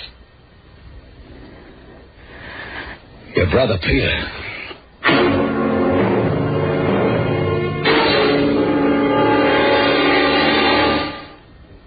Suspense. You've been listening to Feathers, starring Lawson Zerbe and written especially for Suspense by Jonathan Bundy. Suspense is produced and directed by Bruno Zerato Jr., music supervision by Ethel Huber. Featured in tonight's story were Ian Martin as Captain Nichols, Robert Reddick as Feathers, John Thomas as Lieutenant Gilroy, and Bill Mason as Sergeant Brady. Listen again next week when we return with 2461, written by George Bamber. Another tale well calculated to keep you in suspense. Phil Rizzuto's Sports Time scores with the fans Monday through Saturday on the CBS Radio Network. And now, a tale well calculated to keep you in suspense. I only ask the place and time enough to give some small meaning to the meaningless and point to having lived. Listen now to 2462, starring Lawson Zerbe, and written especially for Suspense by George Bamber. I woke up on the floor, shivering. All my clothes were gone. It was like a nightmare I had dreamed many times before and dreaded coming true. At first, I thought I'd awakened in my own room, that somebody had taken all my furniture as well as my clothes. But then I realized it wasn't so much a room as it was a cube, an empty, sterile cube with luminescent walls that hummed with a soft blue-green light. I jumped up then and threw myself against the walls trying to find a way out, and there was none. No door, no window, not even a ventilation tube. I banged on the walls and screamed, but no one answered me. Nothing but the smooth plastic blue-green walls that hummed with the electric current in them, that gave them light and air and death. I slumped back down to the soft foam plastic floor of my cell, afraid to admit to myself where I was, and squeezed my eyes tight against the walls because I was afraid I was going to cry.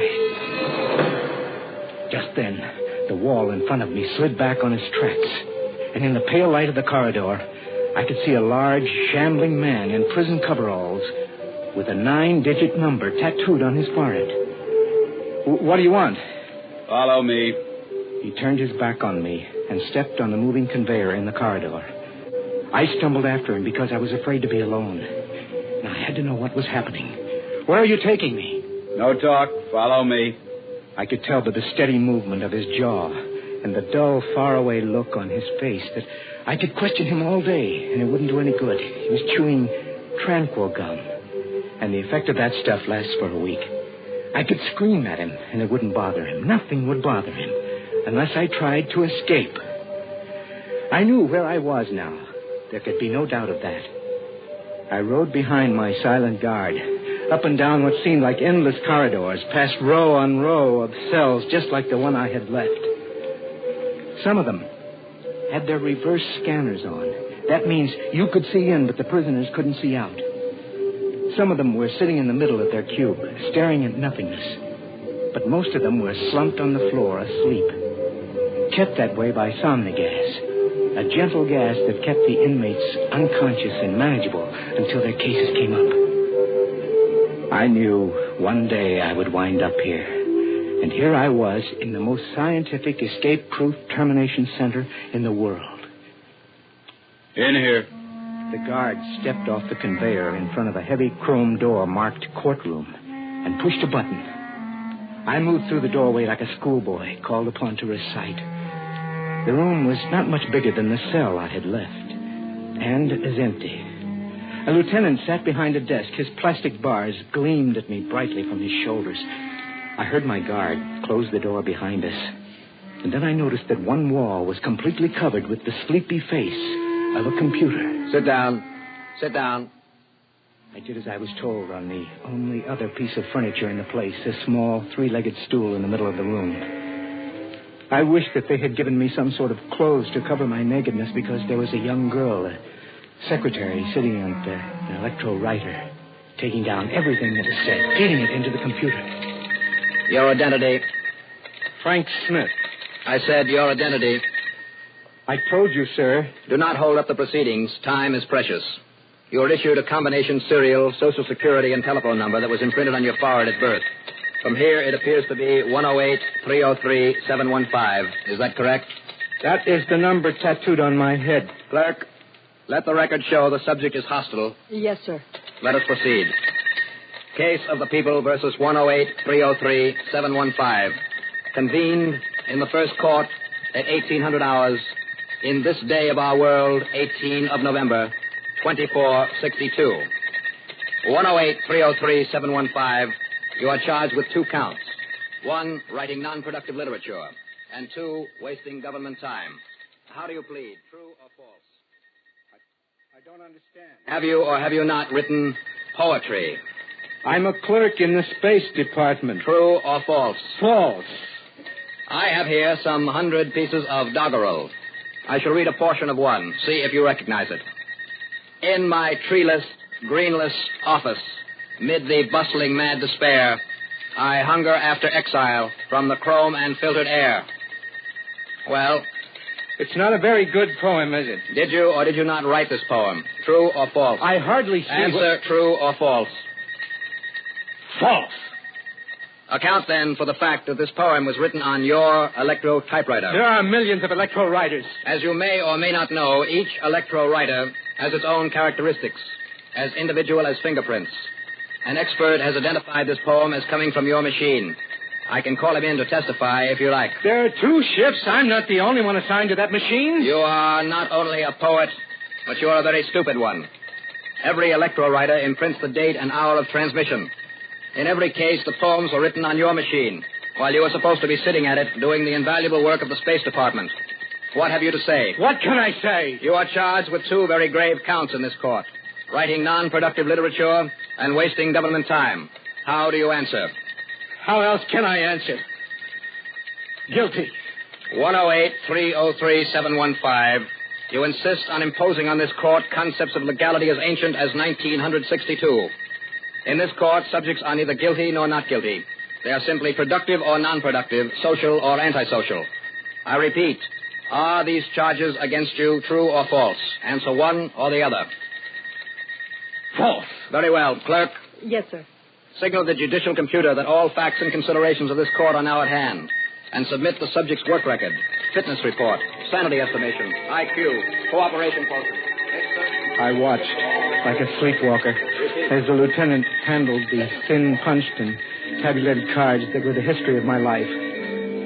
I watched with a gambler's fascination as one by one she fitted them into the monster's mouth, and the lights blinked and flitted across its face, digesting my life and worth on Earth and estimating in hours and minutes how much longer I would be permitted to stay.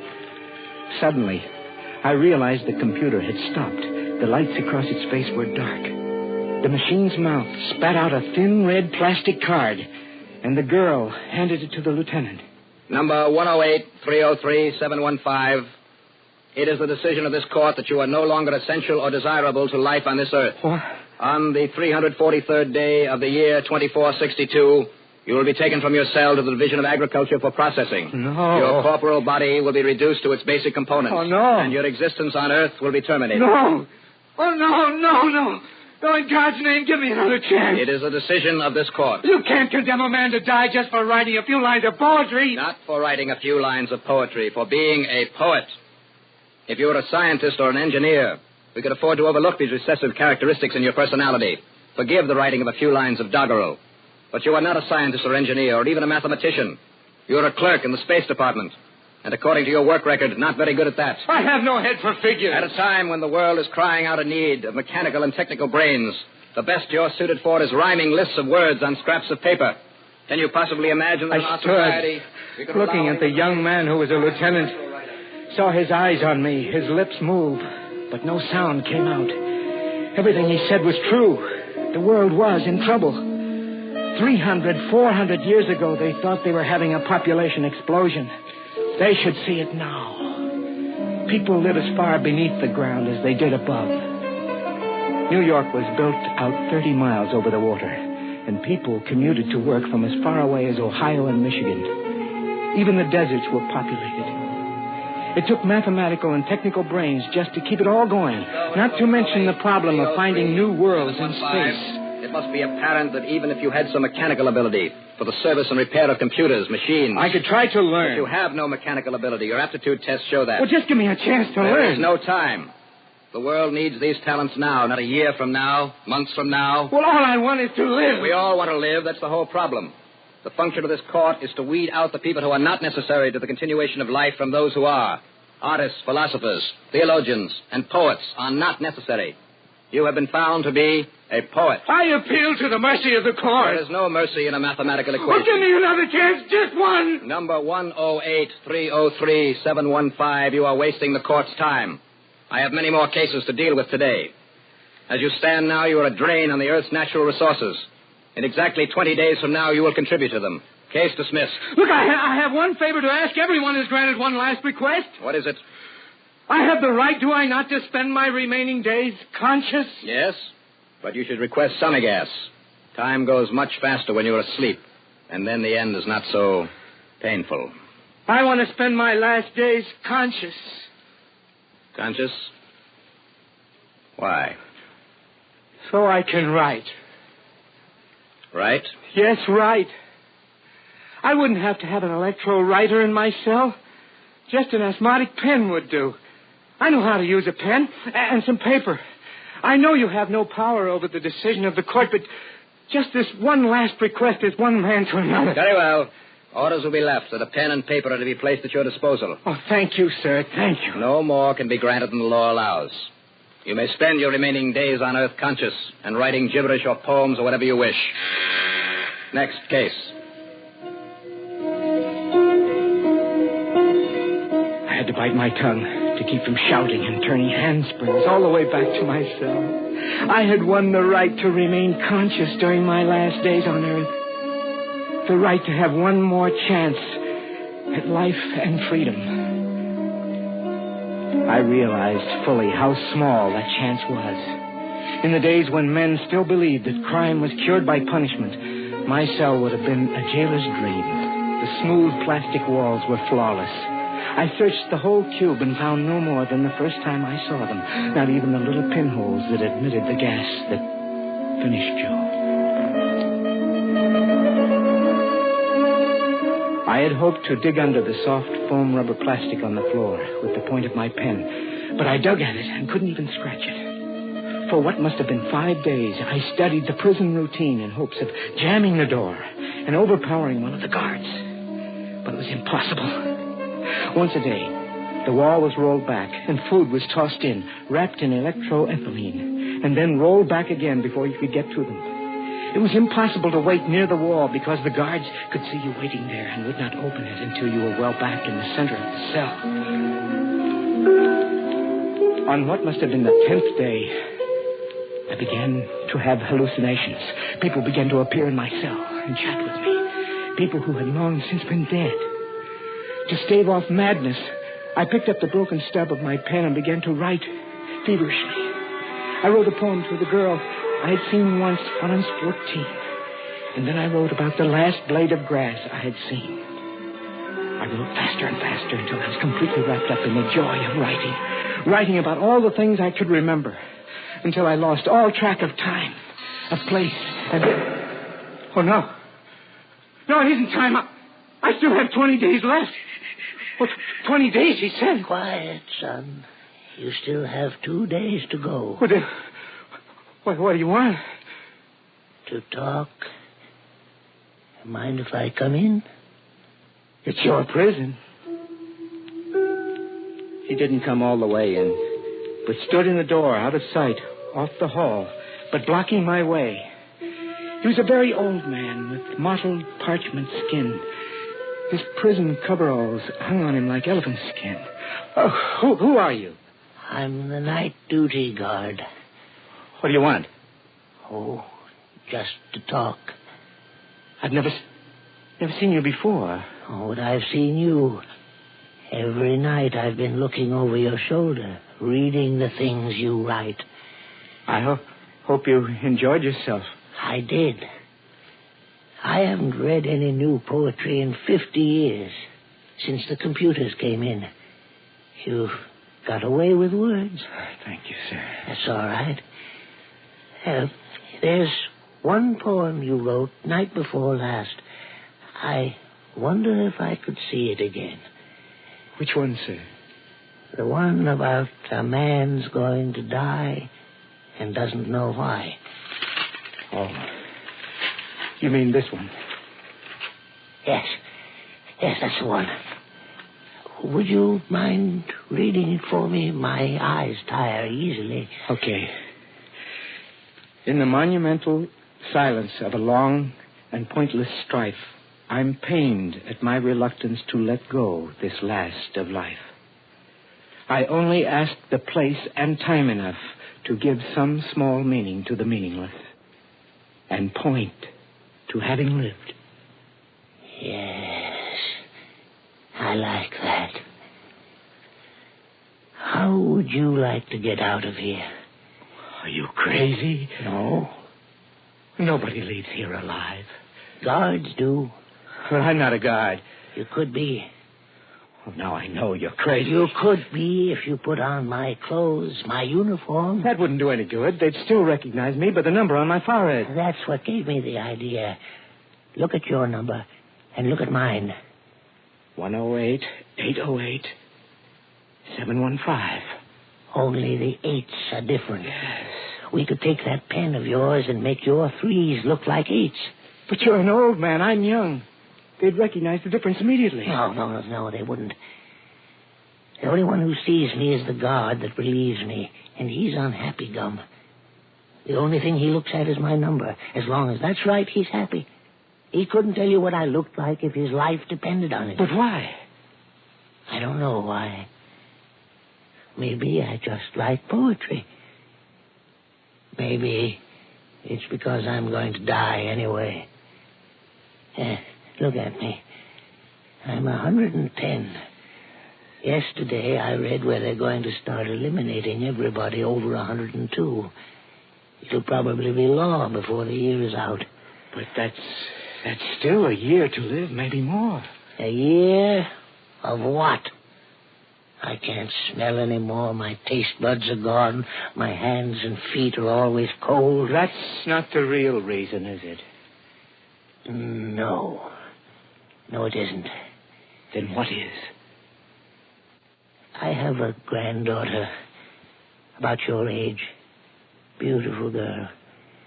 She used to write and paint some when she was young. Of course, we had to discourage it after the computers came in. You know, it just would make me feel good to know they hadn't stamped out the genes for poetry completely. I hate to live in a world where you don't get anything more than what comes blasting in at you over the telecommunicator.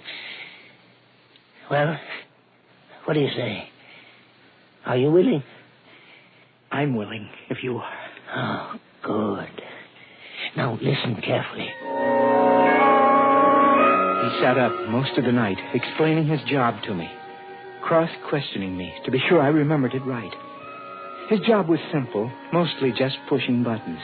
The difficult part would be finding my way out of the huge prison without looking like I was groping and getting off the overhead rail at the right stop to find his daughter's home. Finally, when he was convinced I had it right, he left, promising to change places with me the following night. I was almost afraid to believe him. The hours of what was to be my final night on Earth crept by. The day had been bad enough, but the night was worse. 100 times I decided the night was over, that it had all just been a sadistic trick of the old man so he could watch the agony of my final hours on Earth to pass the time. I was just about to beat against the walls and scream when... Quickly, help me out of these coveralls. I thought you wouldn't come. I had to wait till just before the end of the watch so you'd have the best chance of escaping. How much time do I have left? About 20 minutes. The day guard will be coming to relieve me soon, so hurry, will you? Where's your pen? Here it is. Now, hold your head still while I change these 3s to 8s. Yeah. Now, remember, stay on the overhead rail until you get out of Arizona. My daughter's the next stop after that. Okay. There, you're finished. Goodbye. I don't know what to say. Don't say anything. Say goodbye before I change my mind. At best, courage is a quicksilver thing. Goodbye, old man. And thanks. Quick, close the door. I did as I was told, raising my hand to break the circuit. And I watched the old man smile at me at the control board and take up his position in front of it. The clock on the board said 10 minutes to 5 in the morning. 10 minutes before I would be released. How's it going? Huh? I said, how's it going? Everything quiet? Fine. I recognized him as the guard that was supposed to relieve the old man. For a minute, I was afraid he recognized me when his eyes drifted across my face. But then they flicked up to my forehead, checked my serial number, and he resumed his steady, quiet chewing. I came in a little early. You can never tell about the overhead rail when it's going to get jammed up. Yes, I know. Things are a mess. What's that? Trouble in cell number 84. See the flashing light on the board? Yes, I better turn it off. Cell 84. That was my cell. The one I just left. That meant the old man was probably banging on the walls. I see cell 84 is scheduled for termination this morning. Probably lost his nerve. They should make them all stay under Sami gas while they're here. Makes them easier to handle that way. I can't turn the alarm off. Of course you can't. As long as he's hammering on the walls and screaming that way. You better go down, see what he wants. Do I have to? Of course you do. It's the law. He might have something more he wants to say. I walked down the hall, feeling the guard's eyes on my back. I didn't dare argue with him anymore for fear that he would become concerned. It was all over now. I knew it was all over. I could see the old man beating on the walls of his cell beyond the transparent plastic wall, screaming soundlessly. He had changed his mind. He wanted to live. In a minute, he would be running down the hall, shouting for help. And in 2 hours, I would be dead. I raised my hand to break the electric circuit. Oh, there you are. I was afraid you wouldn't come back. You took the poems with you, and I couldn't remember that one. All I can remember is I only ask the place. I can't remember how it ends. I only ask the place and time enough to give some small meaning to the meaningless and point to having lived. Yes. That's it. And point to having lived.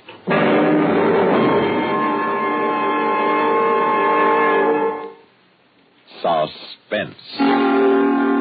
You've been listening to 2462, starring Lawson Zerbe, and written especially for Suspense by George Bamber. Suspense is produced and directed by Bruno Zerato Jr., music supervision by Ethel Huber. Featured in tonight's story were Robert Randall as the lieutenant, Bob Dryden as the old guard, William Mason as the young guard, and Rosemary Rice as the court stenographer. Listen again next week when we return with Please Believe Me, written by Ben Kagan. Another tale well calculated to keep you in suspense. They're the most. Bing Crosby and Rosemary Clooney weekdays on the CBS radio. Oh, a tale well calculated to keep you in suspense. Listen now to Please Believe Me, starring Joan Loring and Robert Reddick, and written especially for Suspense by Ben Kagan.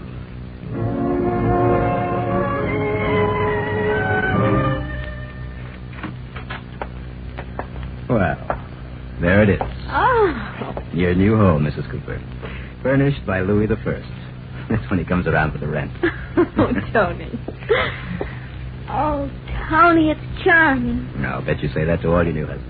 No, I mean it, Tony. It's so casual. Bohemian. Yes, it could use a cleaning. Oh, silly. I didn't mean that. Well, anyway, you'll find it all very compact. Living room, bedroom, kitchen. It's exactly as I imagined it would be. Easel, paints, and brushes. Large window. Oh, Tony, I still can't believe it's true. Just think, if I hadn't gone to that exhibit 3 weeks ago, and if it hadn't rained that afternoon, we would never have met. Probably not. 3 weeks? Is it possible I've known you only 3 weeks, darling? Does it seem possible that 3 weeks ago we were total strangers? Well, it's this new atomic age, my dear, jet propulsion. In 3 weeks, you can go around the world twice, make $1 million. That's what I tried to tell the family, but... Oh, you know how families are, especially if they happen to have been born and bred in New England. Julia, they hate me, don't they? Oh. They think you've made a terrible mistake. Of course they don't. Well, they only said we should have waited, that I should have found out more about you, but, oh, Tony, they'll come around. Really? When? In time. I promise, Tony. They're really very nice underneath. Yes, if you're in the mood for excavating. That's not fair. They have a point of view as well, Tony. Oh, now, I'm sorry, darling. I didn't mean that. Please believe me. I realize what a shock it must have been when you told them you were marrying a struggling artist without a family tree. They probably think I'm a long-haired anarchist with a bomb in one hand and dagger in the other. Oh. Ready to take advantage of their unspoiled, unsophisticated project. That's not a bit funny. Well, then I'm sorry again. Cigarette? Thanks.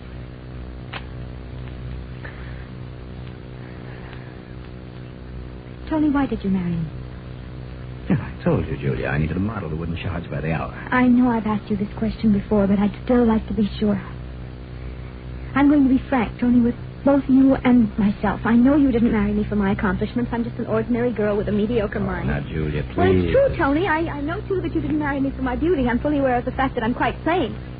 Some have even said homely. Oh, now, Julia, stop that. But you're handsome, suave, you're sure of yourself. We just don't match up. Why did you do it, Tony? Tell me. Well, if you must know, my dear, I married you for your money. That annuity that you told me you had. If anything should ever happen to you, I'd be secure for life. Oh.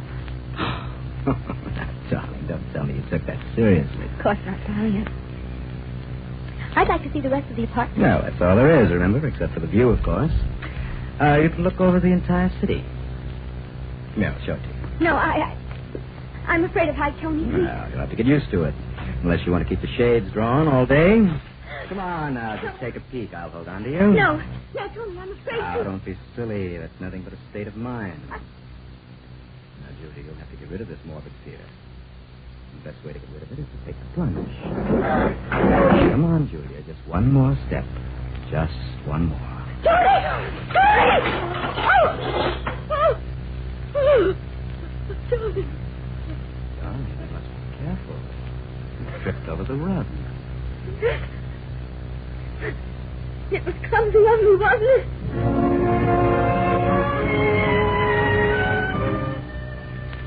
I'm ready, Tony. That's good. Tony, I'm leaving. Oh? Well, have a nice time. You sure you won't change your mind? About what? I'd like you to come with me. No. But they'll think it's funny, my going up alone. Julia, you know very well they won't think anything of the kind. They don't want to see me any more than I want to see them. Besides, I hate Connecticut weekends, especially with your family. But they're my parents. Tony. I mean, I haven't seen them in over 2 months. Tony, what will you do while I'm gone? Well, I don't know. Work maybe, or sit in the park, or get drunk. Oh. I'll give you a full report, provided you do the same. What's happened to us? Ever since that first day, we've been bickering over the most trivial things. I'm glad you consider them trivial. But they are. I don't even remember what most of them were. If you really loved me... You don't believe that either. I don't know what to believe. You are so moody, so unpredictable. Julia, I cannot change myself any more than you can change yourself. That's the way I am. That's the way you'll have to take me. I know, and I want to, except that... There's something that I can't get out of my mind. Something you said that first day... No, never mind. Forget it. We'll talk about it some other time. No, why not now? Why not get it settled and done with? No, I'm late. Julia, you have over an hour. Now, what were you about to tell me? Nothing. Tony, I must go. I'll have to find a taxi. Julia, you are evading the issue. No, Tony. You're hurting me. Let me go. I'm sorry you did that, Tony. I'm very sorry. For you.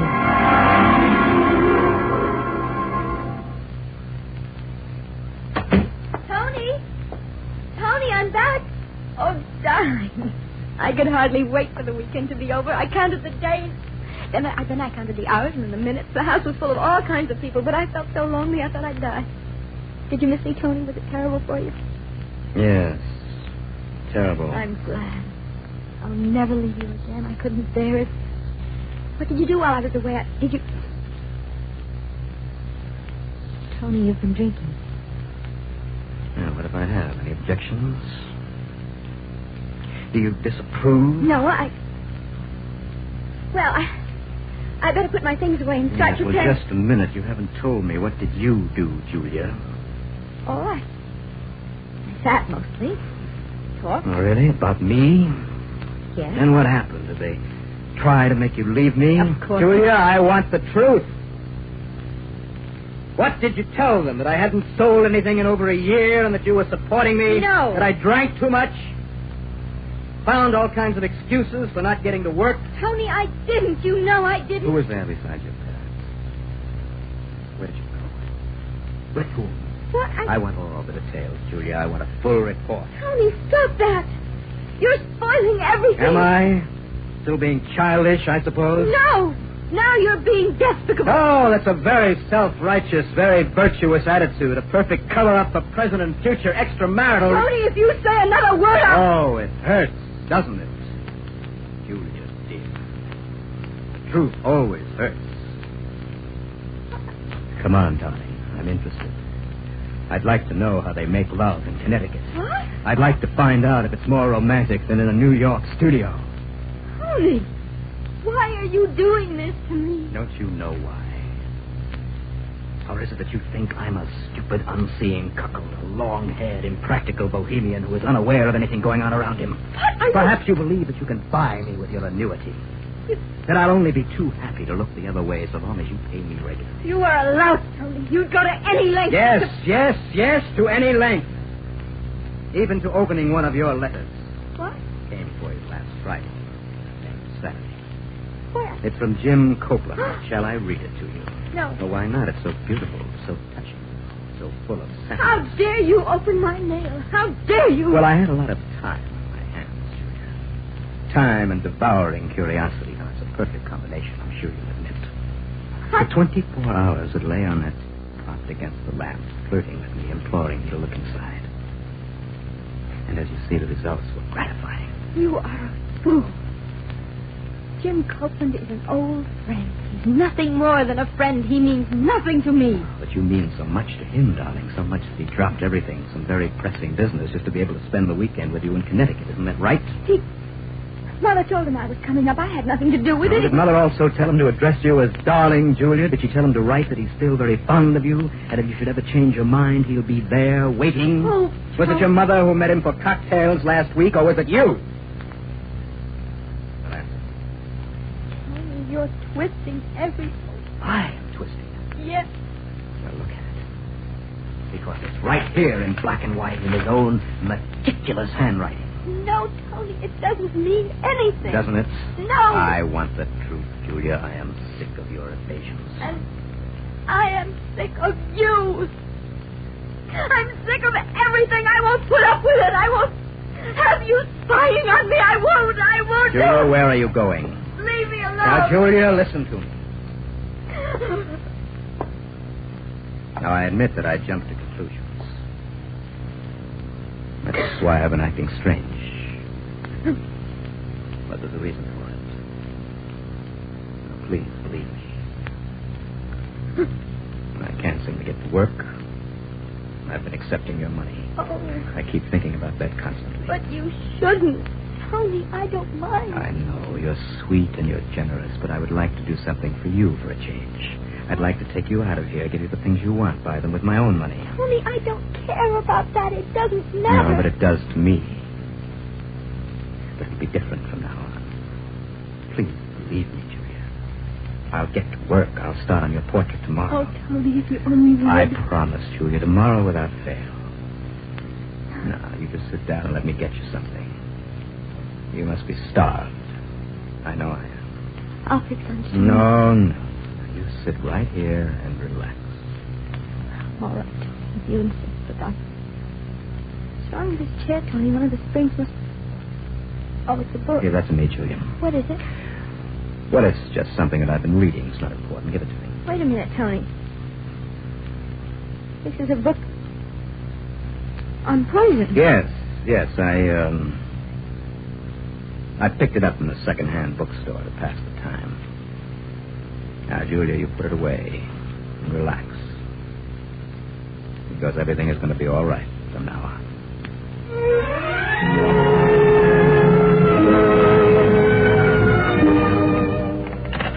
I must find out. I must call the pharmacy. Prescription number is on the bottle. Oh, why don't they answer? Why don't they... Hello? May I speak to the man in charge of prescriptions, please? Yes, well, I'd like to find out about a prescription you filled for me yesterday. My husband picked it up. Julia Cooper. Oh, the number... Yes, it's 8472. Yeah, Dr. Bierman. Yes, well, I'd like to find out what the ingredients are. It's supposed to be a sedative, but I feel very weak, and well, 6 pills since last night. Yes, would you please? And hurry. Oh, Tony will be back soon. He'll walk in any minute. Oh, I wish he'd hurry. I wish that man would hurry. I can't stay. Hello? Are you sure? No, are you sure? It isn't. It isn't poison. Oh, my goodness. Thank you very much. Yes, I will. Goodbye. He's lying to me. They all are. No, I know what happened. He switched prescriptions. That's it. He went to another pharmacy and substituted one bottle for another. I must find out. But I have to get help. Hello? Will you connect me with operator 32, please? Yes, long distance. Maybe I'll call the police immediately. Hello, is this operator 32? Will you please try that number again in New Haven? You were supposed to let me know. Julia Cooper. Hello? Jim. Yes, this is Julia. Oh, Jim, I'm so glad I found you in. Yes, I got it. No, I can't talk to you about it now. I don't know. Jim, please. I'd rather not discuss it. Jim, I must hang up. I hear him. Tony, yes, I will. Maybe next week. Goodbye. Tony? Tony, is that you? Tony? I could have sworn I heard that door. Tony?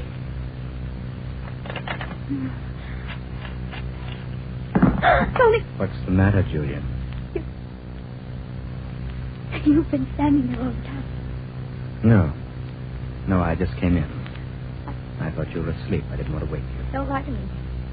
You've been standing there all the time, listening to me, listening to every word.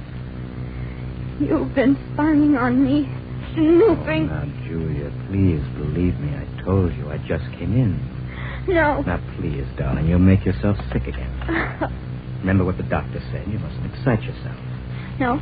Please lie back No. and I'll get you... Don't come near me. Leave me alone. I hate you. I hate everything about you. Your constant whining about not having any money of your own. Your tirades about being dependent on me. If you were any kind of a man, you would stop whining and do something about it. But you're not. You never will be. Oh, Julia. Don't look so hurt. So noble. I hate that about you, too, your hypocrisy. You don't love me. You never did. All you wanted was my money. Julia, now you must stop that. You're overwrought. You're working yourself into a breakdown. Oh, am I? Didn't you plan it this way?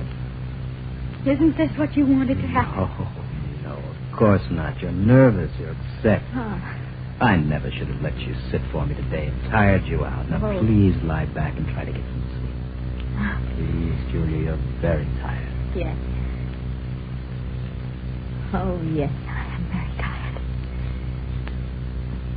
I'm so weak. That's right, darling.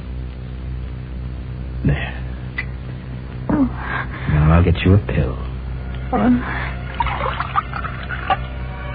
Here you are, Julia.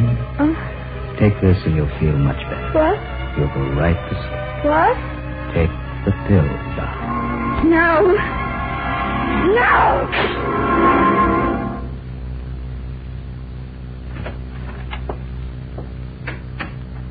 Julia? What? Julia, what are you doing? Why are you packing? I'm leaving. I'm leaving you for good. I won't stay here another minute, and don't you dare try to stop me. Julia, darling, what's gotten into you? What do you expect to accomplish? Nothing. I just never want to see you again. I want to go back among people who are decent and normal. Don't you dare come near me. If you try anything, I swear I'll hit you with this latch. Julia, I want you to tell me why you're doing this. I want you to give me a direct answer. All right, I'll tell you, Julie. You thought I was stupid, that I would never catch on, but I have. You weren't joking that first day. You married me for my money and nothing else, for my annuity. And ever since, you've been trying to kill me. Oh, you're out of your mind. First it was the window. You tried to push me out. And then the poison, but it didn't work. It didn't work in either case, and it won't work anymore. Julia, you're suffering from hallucinations. No use, Tony. It won't work any better than your other schemes. What schemes? What schemes, Julia? I know you, Tony. I know you better than you think. You're going to try and call the doctor and tell him that I've been acting irrationally. You're going to declare me insane, aren't you? Lock me up in an institution and then the money will be legally yours. Julia, you are insane. You must be to dream up something so fantastic. Don't pretend to me, Tony. Don't lie. I hate liars. I know your plan. I heard you talk to her. You heard me talk to her. You thought I was out. Away. Well, I wasn't. If you can spy on me, I can spy on you. I can eavesdrop, too. What are you talking about? I am talking about Gina. That's who I'm talking about. Isn't that her name? Aren't you plotting this whole thing with her? Deny it. I dare you to deny it. I won't even bother. You're completely irrational. It won't work, Tony. Not in a million years. No matter what you do or say, you will never get the money. Never. I have written to my attorney. I wrote him yesterday, cutting you off. So you see, I've outsmarted you after all, you and your Gina. Is this the letter you have in mind, Julia? Tony? Where did you... I found it in your purse. You're rotten. You're rotten through and through. Well, I want you to know why I took it, Julia. I suspected you'd try something like this, something you might regret. Me? And I wanted to give you a chance to reconsider. You're horrible. You're a monster. You would stop at nothing to get what you want. Please believe me, Julia. I'm not trying to get what I want. I'm sorry if you think so. I'm sorry that your mind has become so warped with hate that you can't see it clearly anymore. Here, you can have this letter. You can mail it now if you want to. I won't try to stop you. Please believe me, I had no intention of stopping you. Well, take it. Oh, no. No, this is a trap. You were trying to trick me. Oh, don't be a fool, Julia. Stop dramatizing yourself. Take it and get out. No, I won't.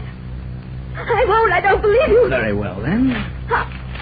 Oh, no, I was right. I was right all along. You were trying to trick me. But you can't prevent me from going through with it, Tony. You'll never prevent me again. Never, never, never. Julia, where did you get that gun? Why, Julia? Why did you do it? Because you were trying to kill me. You were going to put me away. You tried to poison me so you and your girlfriend... No, Julia. The poison you speak of was of your making. Please believe me, you never really liked yourself, so you couldn't believe that anybody could possibly love you. No, that's not true. Give me the gun, Julia. I'll say it was an accident. No, stay away from me. Give it to me. Give it to me, Julia. No! Don't come any closer or I'll shoot again. I warn you, don't touch me! Let go!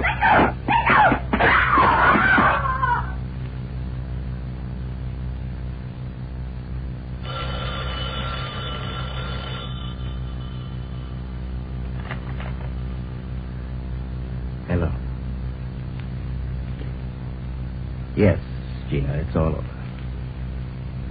Phony struggle and out the window as planned. No, please believe me, Gina, it's true.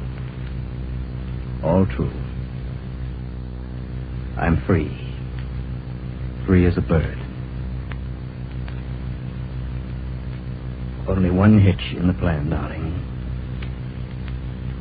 One slight hitch. We'll have to postpone that trip for a while. For a long while.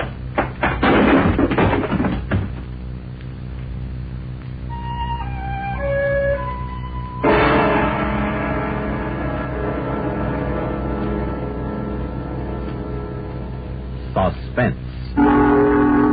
You've been listening to Please Believe Me, starring Joan Loring and Robert Reddick, and written especially for Suspense by Ben Caton.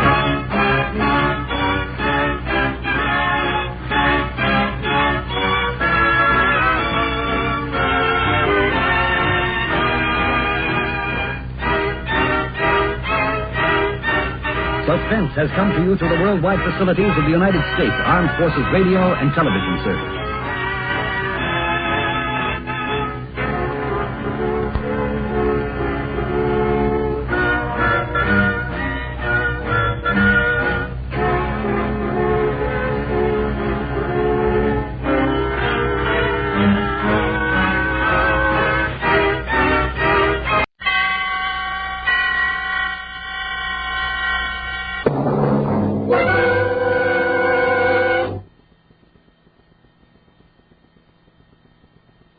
And now, a tale well calculated to keep you in suspense. Friday the 13th? Unlucky? Nonsense. Rank superstition, that's all. Listen now to Act One of Friday, starring Ivor Francis, and written especially for Suspense by Jonathan Bundy.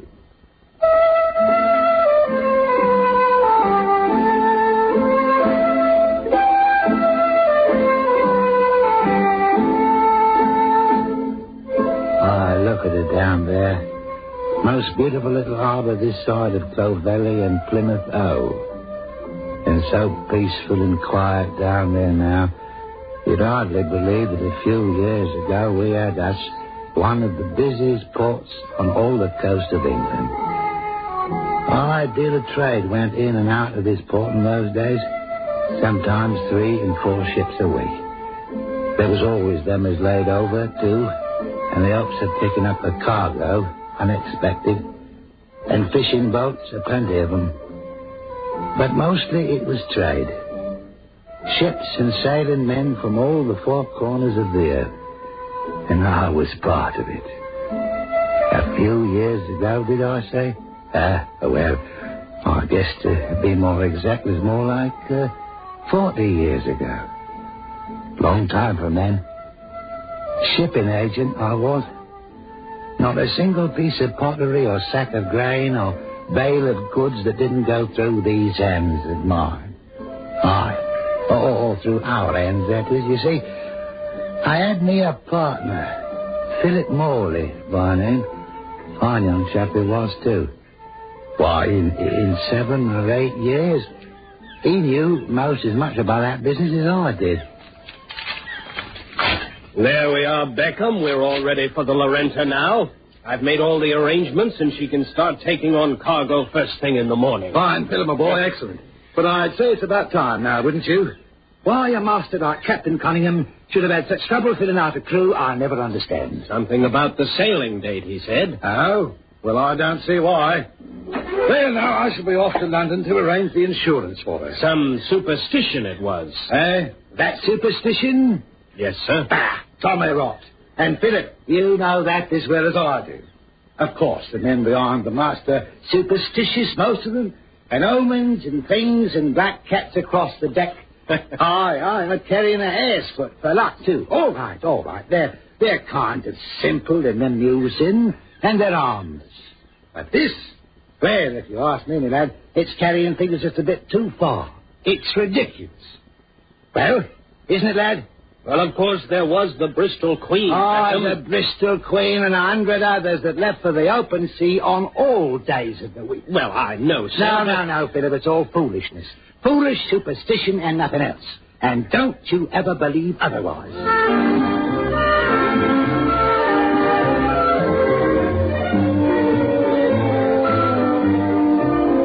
So I drove me up to London town, the big insurance exchange. Biggest in the world it was, with more than 2 brokers sitting around their tables and all in touch with what was going on by the means of that marvelous invention, the telegraph. And I talked with my old friend, Mr. Edward Etherington, who handled all my problems back those 40 years ago. Here we are now, Mr. Beckham. A cool and plenty of ink. Good. Now, you say the vessel is named the Lorenta. Aye, Mr. Etherington, the Lorenta. One of the finest ships ever put to sea, sir. Oh, yes, I believe I recall having insured her once before, on a sailing out of Southampton. No doubt you have, sir. Still under Captain Halsey Cunningham? Yes, sir, the same. Good. Now the value of the cargo, Mr. Beckham? £15,000. Oh, 15,000, eh? Aye, sir. We're loading her with finished woolen goods to be carried to the port of Philadelphia in America. Good.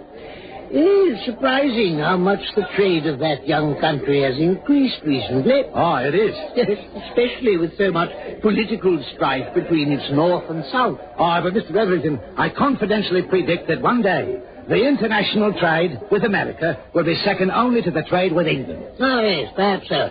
Now, you wish full coverage? Full coverage, sir. Very well.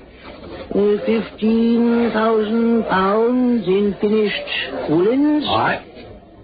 And the destination is the port of Oh, by the way, Beckham, have you set the sailing date? That I have, Mr. Etherington. And what is it, please? April the 21st. Let me see now. That would be... No need to look, sir. It'll be Friday after the next Friday week. Yes, Friday? On a Friday? That it is. Oh, no. Then I'm sorry. I'm very sorry. Eh? Now, what's the matter with that? I trust you aren't jesting, Mr. Beckham. Jesting? Hardly. You mean you don't know? I certainly don't. Well, then I'll tell you what's the matter with it. No, wait, listen. Now, you listen to me, Mr. Etherington. Listen. Gentlemen, I have a dispatch of great importance. The 6-masted schooner Tremaine, long overdue at the port of Southampton. She is now known to have been completely wrecked in a severe storm off Basel Reef. All hands, all cargo lost. There's your answer, Mr. Beckham. Oh, it is, eh? Aye. Because the Tremaine left her last port of call most ill-advisedly, sir. Left her port of call on a Friday. Well, now, don't be absurd, Mr. Etherington. Surely you don't think her sailing on a Friday had anything to do with this? Think, man, I know it did. And so do all the rest of the gentlemen here in the exchange. Now, nonsense. Is it?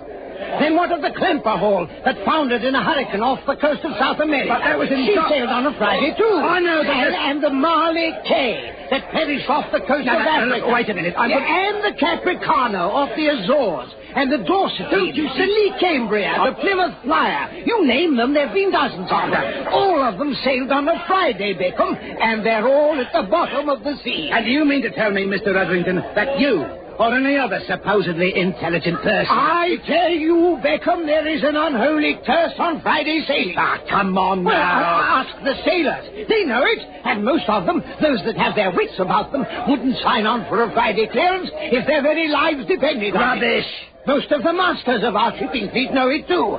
That I suppose you didn't mention a possible Friday sailing to the men of the Lorenta. Of course I did. And they all agreed to it? Yes, every one of them. Well, all but a stupid young midshipman who was easy enough replaced, and one of the galley boys. Well, does that answer your question? No. Can't you understand, sir? Can't you see the disaster you're courting by letting that ship go out on a Friday? No, I cannot. Believe me, sir, I've never heard anything so completely silly in all my life. Silly? Yes, utterly ridiculous. Well, that is not the way the Admiralty feels about it, Beckham. The Admiralty? Aye. And you can mark my words, sir. Before this 12-month is over, there'll be an edict against Friday sailings, a royal edict. Tommy rot. Now, fix up these air papers so I can have my coverage for the Lorenta. Well, will you do it? No, Beckham, not I. Now, you lucky not unless you change that date. Very well. Then I shall have to take my business to someone else. I'm sorry. Not only now, but hereafter. That is up to you. But you mark my word, Edward Etherington. The Lorenta will sail on a Friday, and she'll be living proof of what a fool you've just made of yourself.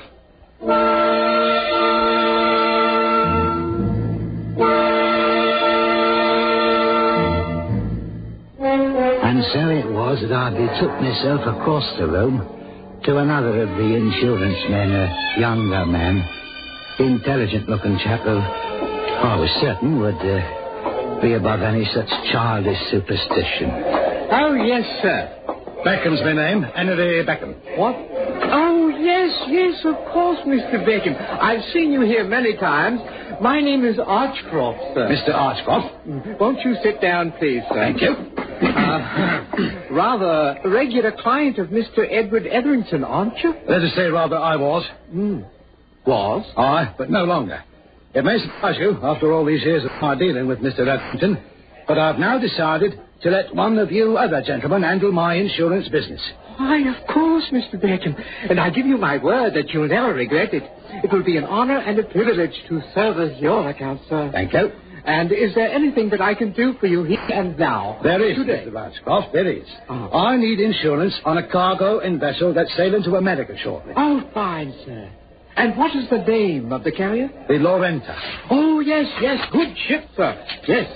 Captain Halsey Cunningham, I believe. That's right. Mm-hmm. And the cargo, sir? £15,000 worth of finished woolens. £15,000? Oh, yes. Mm-hmm. There we are. And the sailing date, sir? Friday, April the Friday, sir. That's right. I'm sorry, sir, but I cannot handle it. Now, look here, young man. Unless, of course, you change that date. Don't you see, Mr. Beckham? I see nothing. Silly, ridiculous superstition. That's all it is.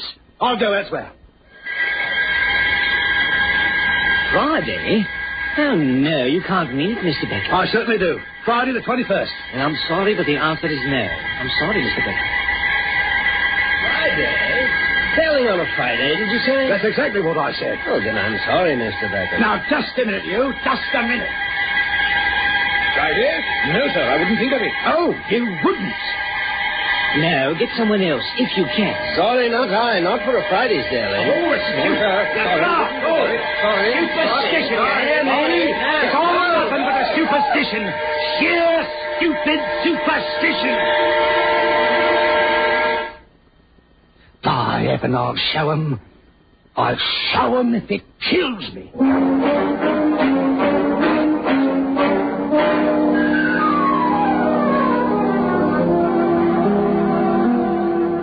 sophisticated businessmen, they call themselves. But because of this nonsensical belief in a curse on Friday sailings, they turned me down. Well then, I'll tell you what I did. And I don't deny that by the time I got back here from London, back to all the old familiar things that have been so close to me so many years, well, I don't deny that more than once my determination began to waver a bit, as you might say. But ahead I went with my plan. Beckham, what are you up to, man? Philip, my friend, I'm selling out. I don't understand. I'm selling out to you, Philip. Well, what on earth for? Well, you've done well for Beckham and Morley. You've done well for yourself. That means you've saved enough to buy me out. Yeah, I've seen that. And so I'm selling out to you. But why? Because I have need of cash, a lot of cash. Well, has something gone... No, boy, nothing's gone wrong. But if you'll buy me out, it'll give me what I need to finance the building of a ship. A ship? Yeah, to prove once and for all the absurdness of this Friday sailing superstition. Huh. And anything else of the sort that's connected with Friday. Once and for all. Oh, I see. So if I can have your check, Philip, I'll make arrangements with Mr. McBaskin, the shipbuilder, on, the day after tomorrow. The day? That's Friday. That's right. Friday. As ever was.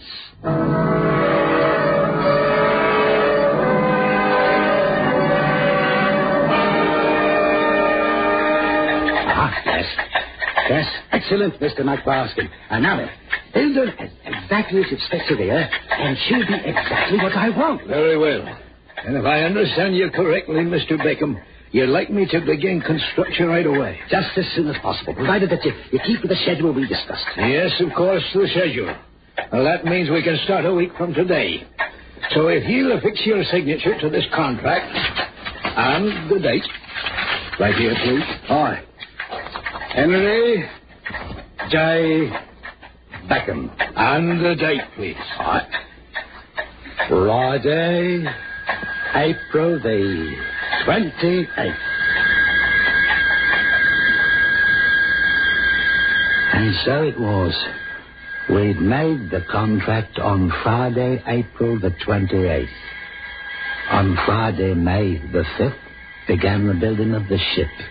My ship. And true to his word, Malcolm McBaskin tended himself to every detail, and like myself, made certain there was no deviation, not by a single day, from the schedule that we had set. The date for laying of the keel was a Friday, and it was met. The frames were begun, the ribs and plating, and the deck structure, the caulking, the finishing, the painting. Every single step in her construction was begun on a Friday. And so it went on, through May and June, July, August, and September. And then finally, on a beautiful morning at the end of September...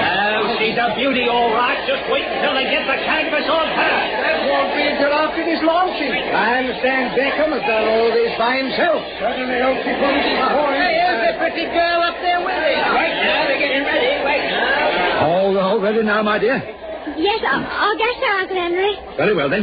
Now, hold the bottle tightly, and don't worry, when it breaks, the wrapping will keep it from hurting, you see? So strike it with all your might. But won't it splash all over my nasty dress that you got for me? Oh, well, I'll buy you a dozen more, my dear. All prettier than this one. Now then, all ready now? All ready, I'll guess. Good. Then speak up loud and clear. Go on, dear. Just the way I told you to. Long may you sail. Yes. Long may you sail the seven seas, good ship. That's right. And long? And long may you prosper, each cargo richer than the last. And may you serve to show to all mankind that the only truth is truth itself. I still don't understand what that means, Uncle Henry. You're doing fine, my dear. Now go right ahead. And now this day... All right. And now this day, the 22nd day of September, a Friday. That's right. Go on. I christen thee to be known herever after as the good ship Friday.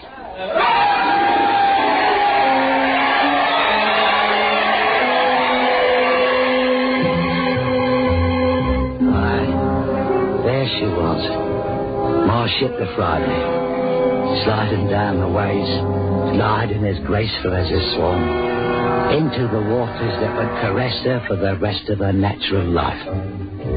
And then, as she sat there bobbing gently on the tide, I knew I was right. That I now could prove I was right. As soon as she was fitted with that canvas, a matter now of only days, but one thing would remain. The fitting climax to my plan. The fitting final proof.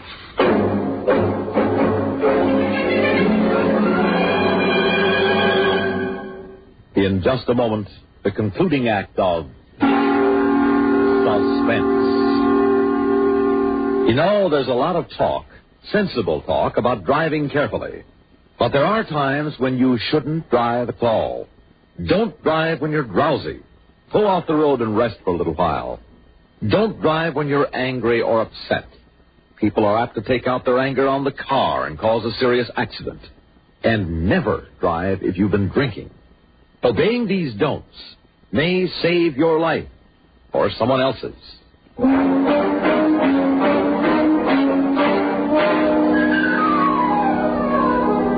And now my ship, in order to fulfill its destiny, required not only the best of crews, from first mate to cabin boy, but the finest master I could find. A master truly worthy of her, and who would also meet my, yes, I'll admit it, my rather unusual requirements. And when I did find him, I knew that he was the man. And let me assure you again, Mr. Beckham, I deem it a privilege to take the command of this fine ship of yours. And I was certainly feel that way about it, Captain. Now, as for the sailing date, to begin our maiden voyage. Any time you say, Mr. Beckham, immediately, if you like. Immediately? Aren't you forgetting the schedule? Oh, of course.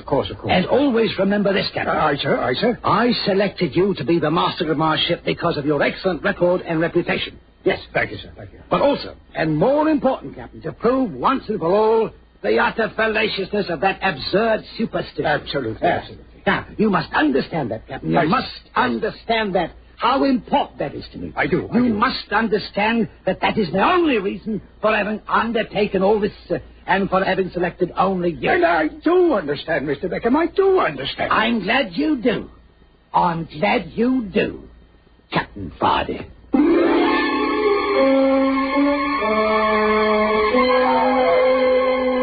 And finally, then, the day.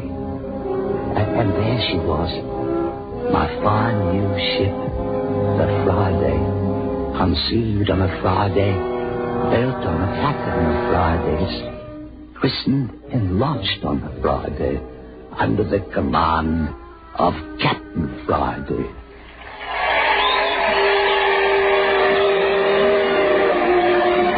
The day, Friday, October the 13th, under a clear blue sky, crowned in a new paint and polished brass and billowing canvas, with flags and pennants flying, the good ship Friday, under Captain Friday, sailed out of the harbor on a maiden voyage and sailed on a Friday. Thousands of people learned of her and what she meant.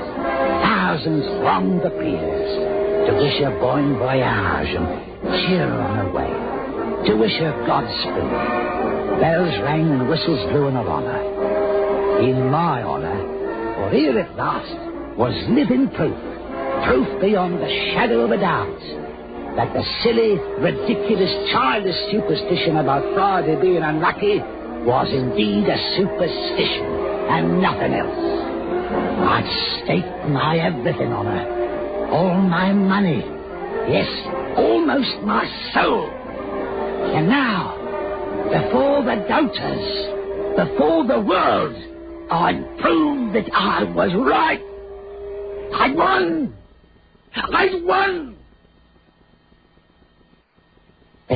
Except for one thing.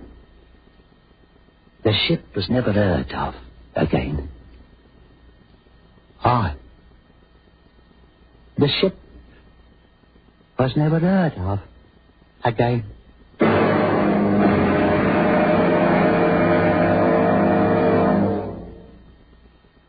Suspense. You've been listening to Friday, starring Ivor Francis, and written especially for Suspense by Jonathan Bundy.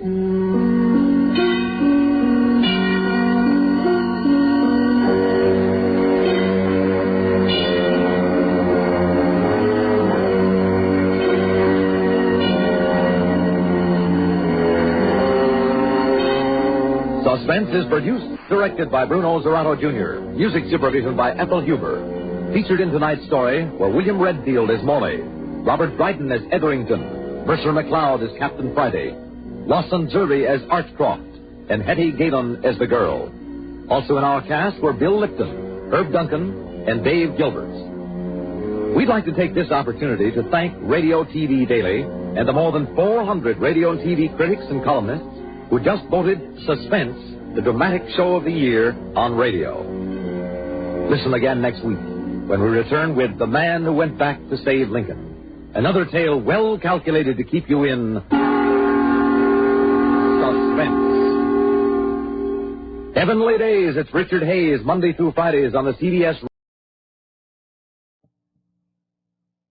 And now, a tale well calculated to keep you in suspense.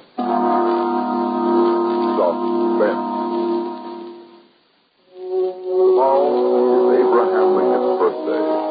97 years ago, Lincoln, one of our greatest presidents, died, slain by the bullet of the actor John Wilkes.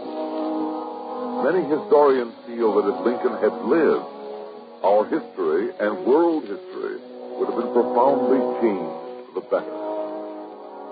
With this in mind, we bring you now a strange and unusual drama. The Man Who Went Back to Save Lincoln. In a moment, Act One of The Man Who Went Back to Save Lincoln, starring Court Benson as Tom and Ian Martin as the Professor, and written especially for Suspense by Robert Arthur.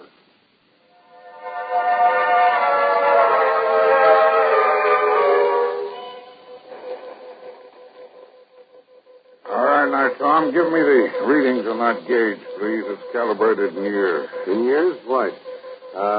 It says 1914 now, 1913, 1912, 1911, 1910, 1910. It stopped moving.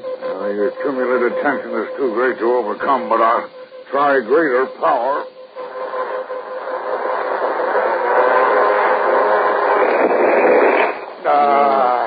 That's what I was afraid of. Field coil blew out.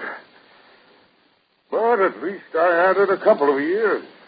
Projective force went all the way back to 1910. That's 52 years. Professor Hodges, what do you intend to call this invention? Well, I could call it, let's see, an electronic compressor for transmitting personality patterns across temporal gaps.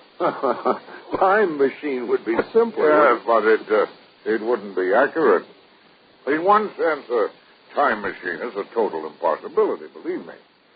But in another sense, everyone travels in time constantly. I'm not sure I'm following you, Professor Hodges. All right, what happened on your 10th birthday? Well, I had a big party.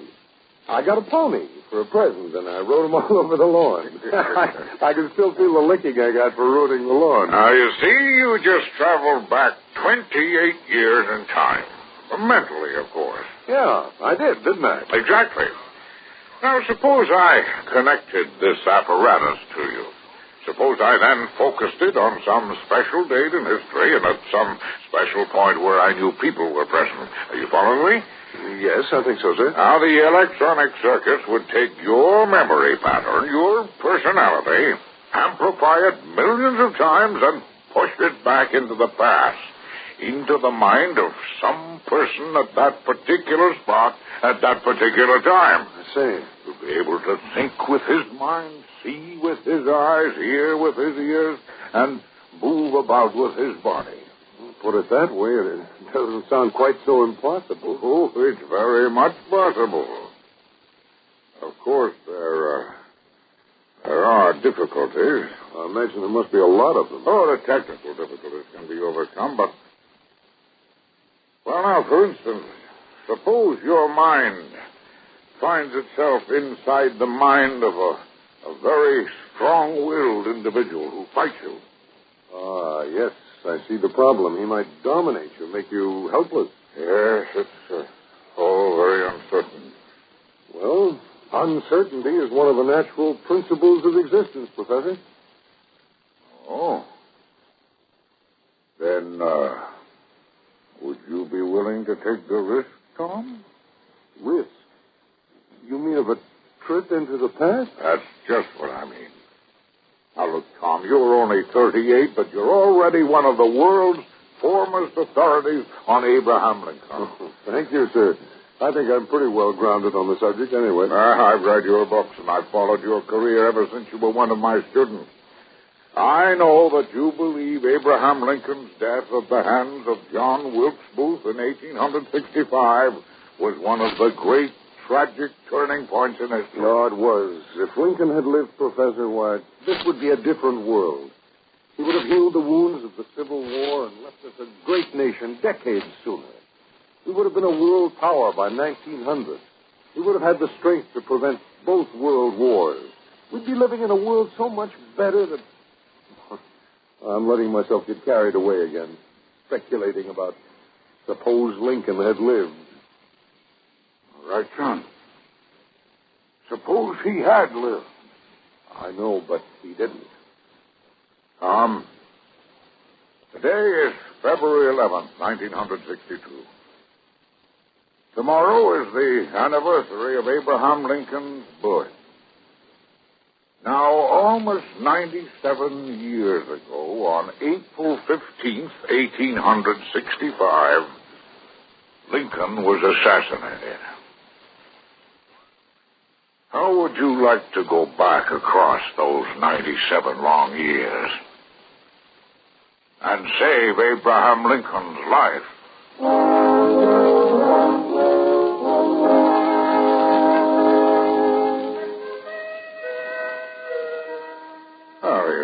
Comfortable, Tom?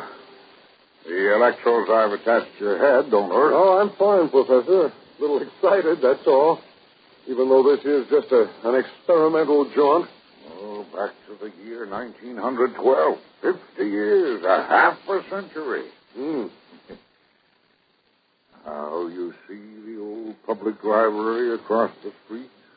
Boarded up, deserted, dead? Yes. I used to take books out of there when I was a boy. And so did your father. Yes, he met my mother there. She was a young librarian, and he went in for a book for his family history. He was so bowled over at meeting her, he forgot the book and left it behind. And he also forgot to sign his name on the library card in the back of the book. Look, Tom, I have it here. Henderson's Life of Lincoln. The same book. And it looks as if no one's taken it out in the last 40 years. No one has. Here's the card. Here's the line where your father should have signed. Perfectly blank. Tom, you are going back 50 years and sign that card that your father forgot to sign. I'm going to enter my father's mind? 50 years ago? Exactly. You'll see with his eyes, hear with his ears, and think with his mind. Now remember, you're to change the past. You're to sign that library card. Right, Professor. Oh, concentrate on the time. Noon, April 10th, 1912. Say it aloud to yourself. Noon, April the 10th, 1912. Noon, April the 10th, 1912. April the 10th, 1912. Tell me, what is it? Are you ill? Where am I?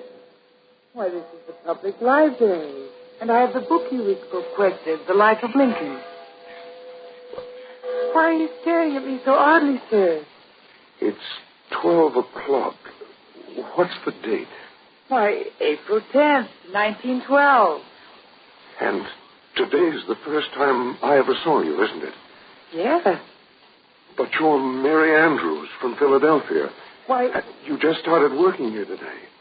Oh, yes, but how did you know?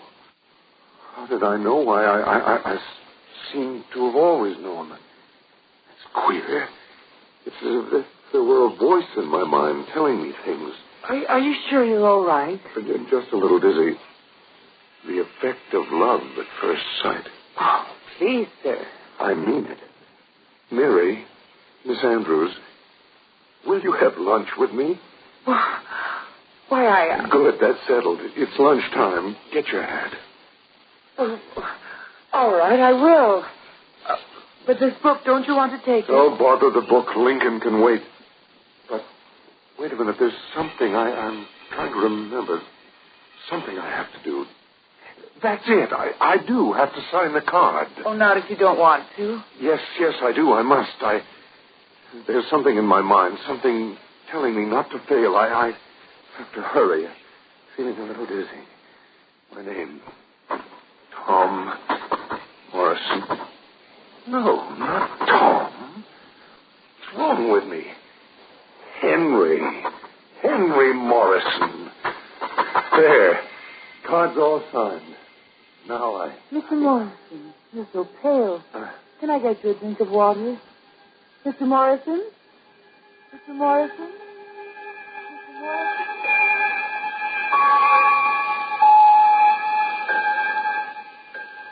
Look, Tom, look. The library card. Now it's signed. My father's name, Henry Morrison. Yes, but he started to sign it Tom Morrison. Then he crossed out Tom and wrote Henry. That proves that your personality was dominant. Just for a moment. I know, but it was all so ephemeral. But the point is that history was changed. You proved it can be done. And if you can do that, you can go back and save Abraham Lincoln's life. But first, we have more tests ahead of us. Tom, how would you like to go back and hear the Gettysburg Address in person?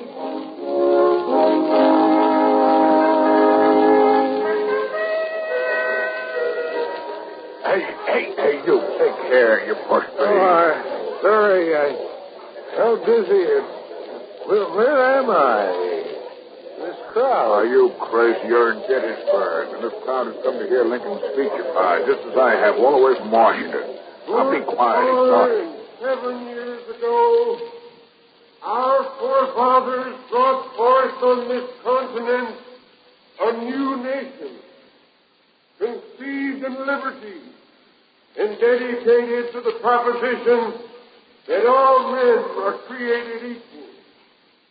Now we're engaged in a great civil war, testing whether that nation or any nation so conceived and so dedicated and long endured.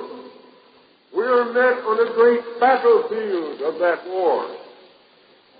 We have come to dedicate a portion of that field that those who here gave their lives that this nation might live. It is altogether fitting and proper that we do this. But in another sense,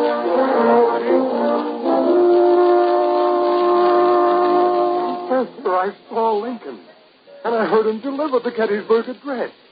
It's strange. His voice was even higher pitched than I'd imagined. You stayed in the past a full hour. That's tremendous, Tom. Now, whose mind were you in? Oh, it turned out to be a farmer named Evans, a simple fellow. After the first moment, I was completely in control. I could have done anything I wanted.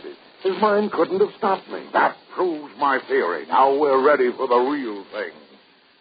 We'll leave for Washington tomorrow. We'll set up our equipment and instruments in the Ford Theater itself. Ford Theater? Yes. And you are going to return to that fateful night and prevent that murderer's shot from being fired.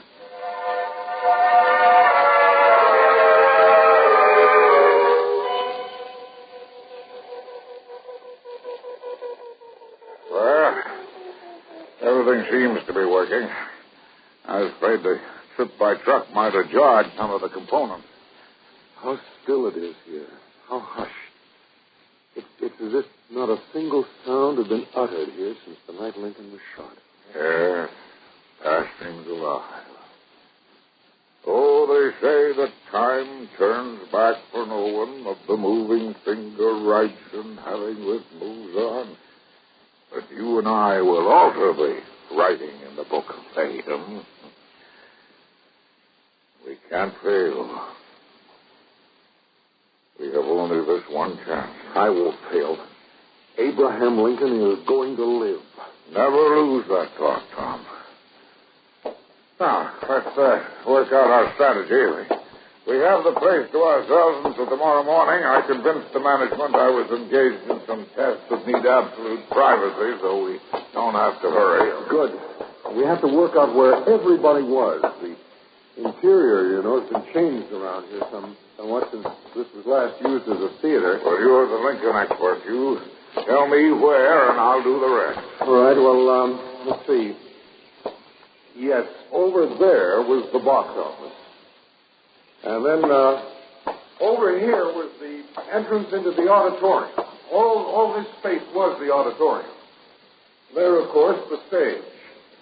And up there, Professor, is the private box where Lincoln sat. Now, at about 9 o'clock in the evening, President and Mrs. Lincoln entered with two guests. The play had already started. A man named Buckingham took their tickets, and an usher led them up a set of stairs to their box. Go on, Tom. I'm following. The exact movements of everyone. How very important. Well, at about 10 after 10, John Wilkes Booth sauntered in. He spoke to Buckingham. And then he went upstairs toward Lincoln's booth. In his pocket, he carried a brass derringer loaded with one shot. And he struck almost immediately. Yes, sir. The president had an armed guard. John had Parker, but Parker was criminally negligent. He left Lincoln unguarded, which gave Booth his fatal chance. When he fired, he leapt to the stage and made his getaway. Lincoln died the next day. Tom, son, think of it. Tomorrow, if we succeed, the history books will say Lincoln lived. All history for nearly 100 years will be changed for the better. We'll succeed. We'll have to. It'll depend on you, Tom. You'll have to save Lincoln and probably kill Booth. Now, let's get the equipment set up in the right spots.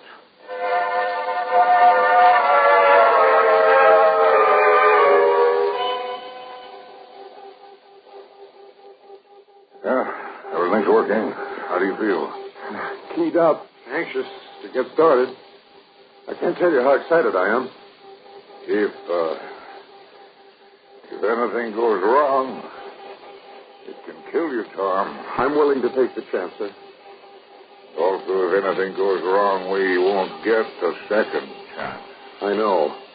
So let's recheck now everything that I'm going to do. First, you plan to send me back into the mind of Buckingham, the ticket taker. Well, he's the logical choice, and I hope we can count on his being a man of no great mental attainments. Success or failure may rest on that. Yes, of course. It would be fatal if I found myself in the mind of someone strong and determined whom I couldn't control. If that happens, son, do nothing. Will yourself back to your own time. Change nothing. Under those conditions, we can try again.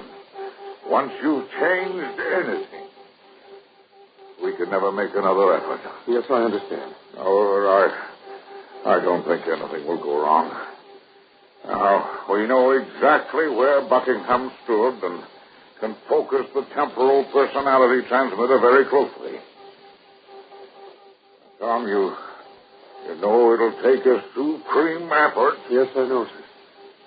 I think you will have to force the ticket taker, Buckingham, to kill John Wilkes Booth.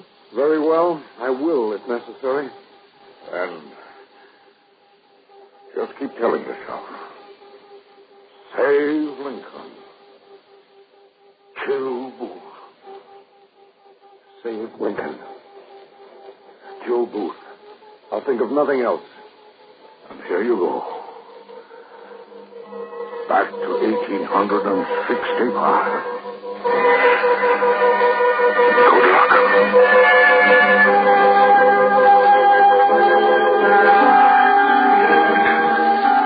Kill Booth. Save Lincoln. Kill Booth. Save Lincoln. Steady, man. Steady. Well, you almost fell then. What are you mumbling to yourself about? Drinking again, is that it? Where am I? Why, this is Sports Theater, of course. If you need the date, it's April 14th, Anno Domini 1865. What's wrong with you, man? Just dizzy for a moment. So I'm here, on the scene. Ford's Theater, the night of Abraham Lincoln's assassination. I'm here. What's that about Lincoln? Yes, of course he's here tonight. Everybody knows that. Yes, of course. The lobby of Ford's Theater. And he hasn't arrived yet. We've done it. And I can't fail. I won't. Oh, boy. You're in a bad way, mumbling to yourself. Staggering. Now, look, you better go home, lie down, sleep it off. I'm all right. Yes, I'm quite all right. The play's going on, you know. You mustn't disturb the president. No, the president. Yes, the president. He mustn't be disturbed. I'll see he isn't disturbed. You're certainly acting strangely tonight. Acting? Who are you to be a judge of acting? No, I mean, it's just a temporary lapse, but my name, am I Buckingham? Well, that's a good one. Tell him, Harry, is our friend's name Buckingham? Well, I doubt it, since your name is Buckingham. That's right. Say, how much did you have to drink? Somehow we missed. I'm someone else. Buckingham, what the deuce is he muttering to himself? It won't make any difference. I'll find him, kill him. Look, why don't you go in and sit quietly until you're yourself again? Now, just don't make any noise. No, I can't sit down. I've got to find someone. But who? Yes, Lincoln and John Wilkes Booth. Save one, kill the other. Oh. Hey, Buckingham, help me hold him up. He's staggering. All right. Dizzy, I've got to concentrate. Oh, Lincoln, Booth, concentrate. There's no whiskey on his breath. He's ill. We better get him outside. Yeah. Come along, old fella. No. I'm all right. It's past 10. I have something important to do. Matter of life and death. Tell me, have you seen Booth? John Wilkes Booth, the actor? Have we seen Booth? Yes, I want to find. Come over me. Julia Dizzy spell that. Can't let that happen. It's too important a project to carry out. That's strange. He's recovered. Excuse me, gentlemen. I have to go in. I have a very important engagement to keep tonight. Yes, very important. A matter of life and death. Good night, gentlemen. This is a night when history will be made. Well, that was a funny performance. He wasn't drunk, but he certainly seemed to have something on his mind. He talked like two different men there part of the time. Yes. Well, with him, you never know what he's up to. Those actors. A strange bunch. Just imagine him asking us if we'd see John Wilkes Booth.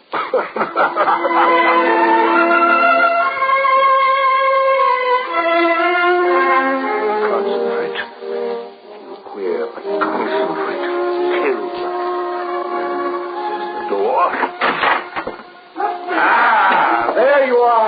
Mr. President. What is it, my good fellow? What do you wish? To give you this.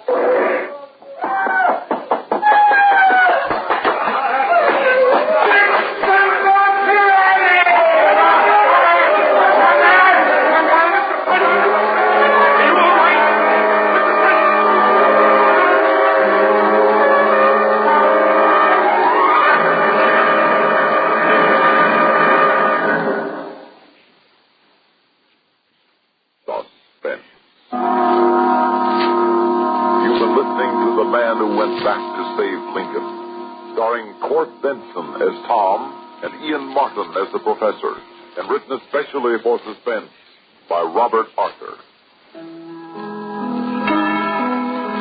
Suspense is produced and directed by Bruno Zerato Jr., music supervision by Ethel Huber. Featured in tonight's story were Margaret Draper as Mary Andrews, Cliff Carpenter as Buckingham, Ralph Bell as the man.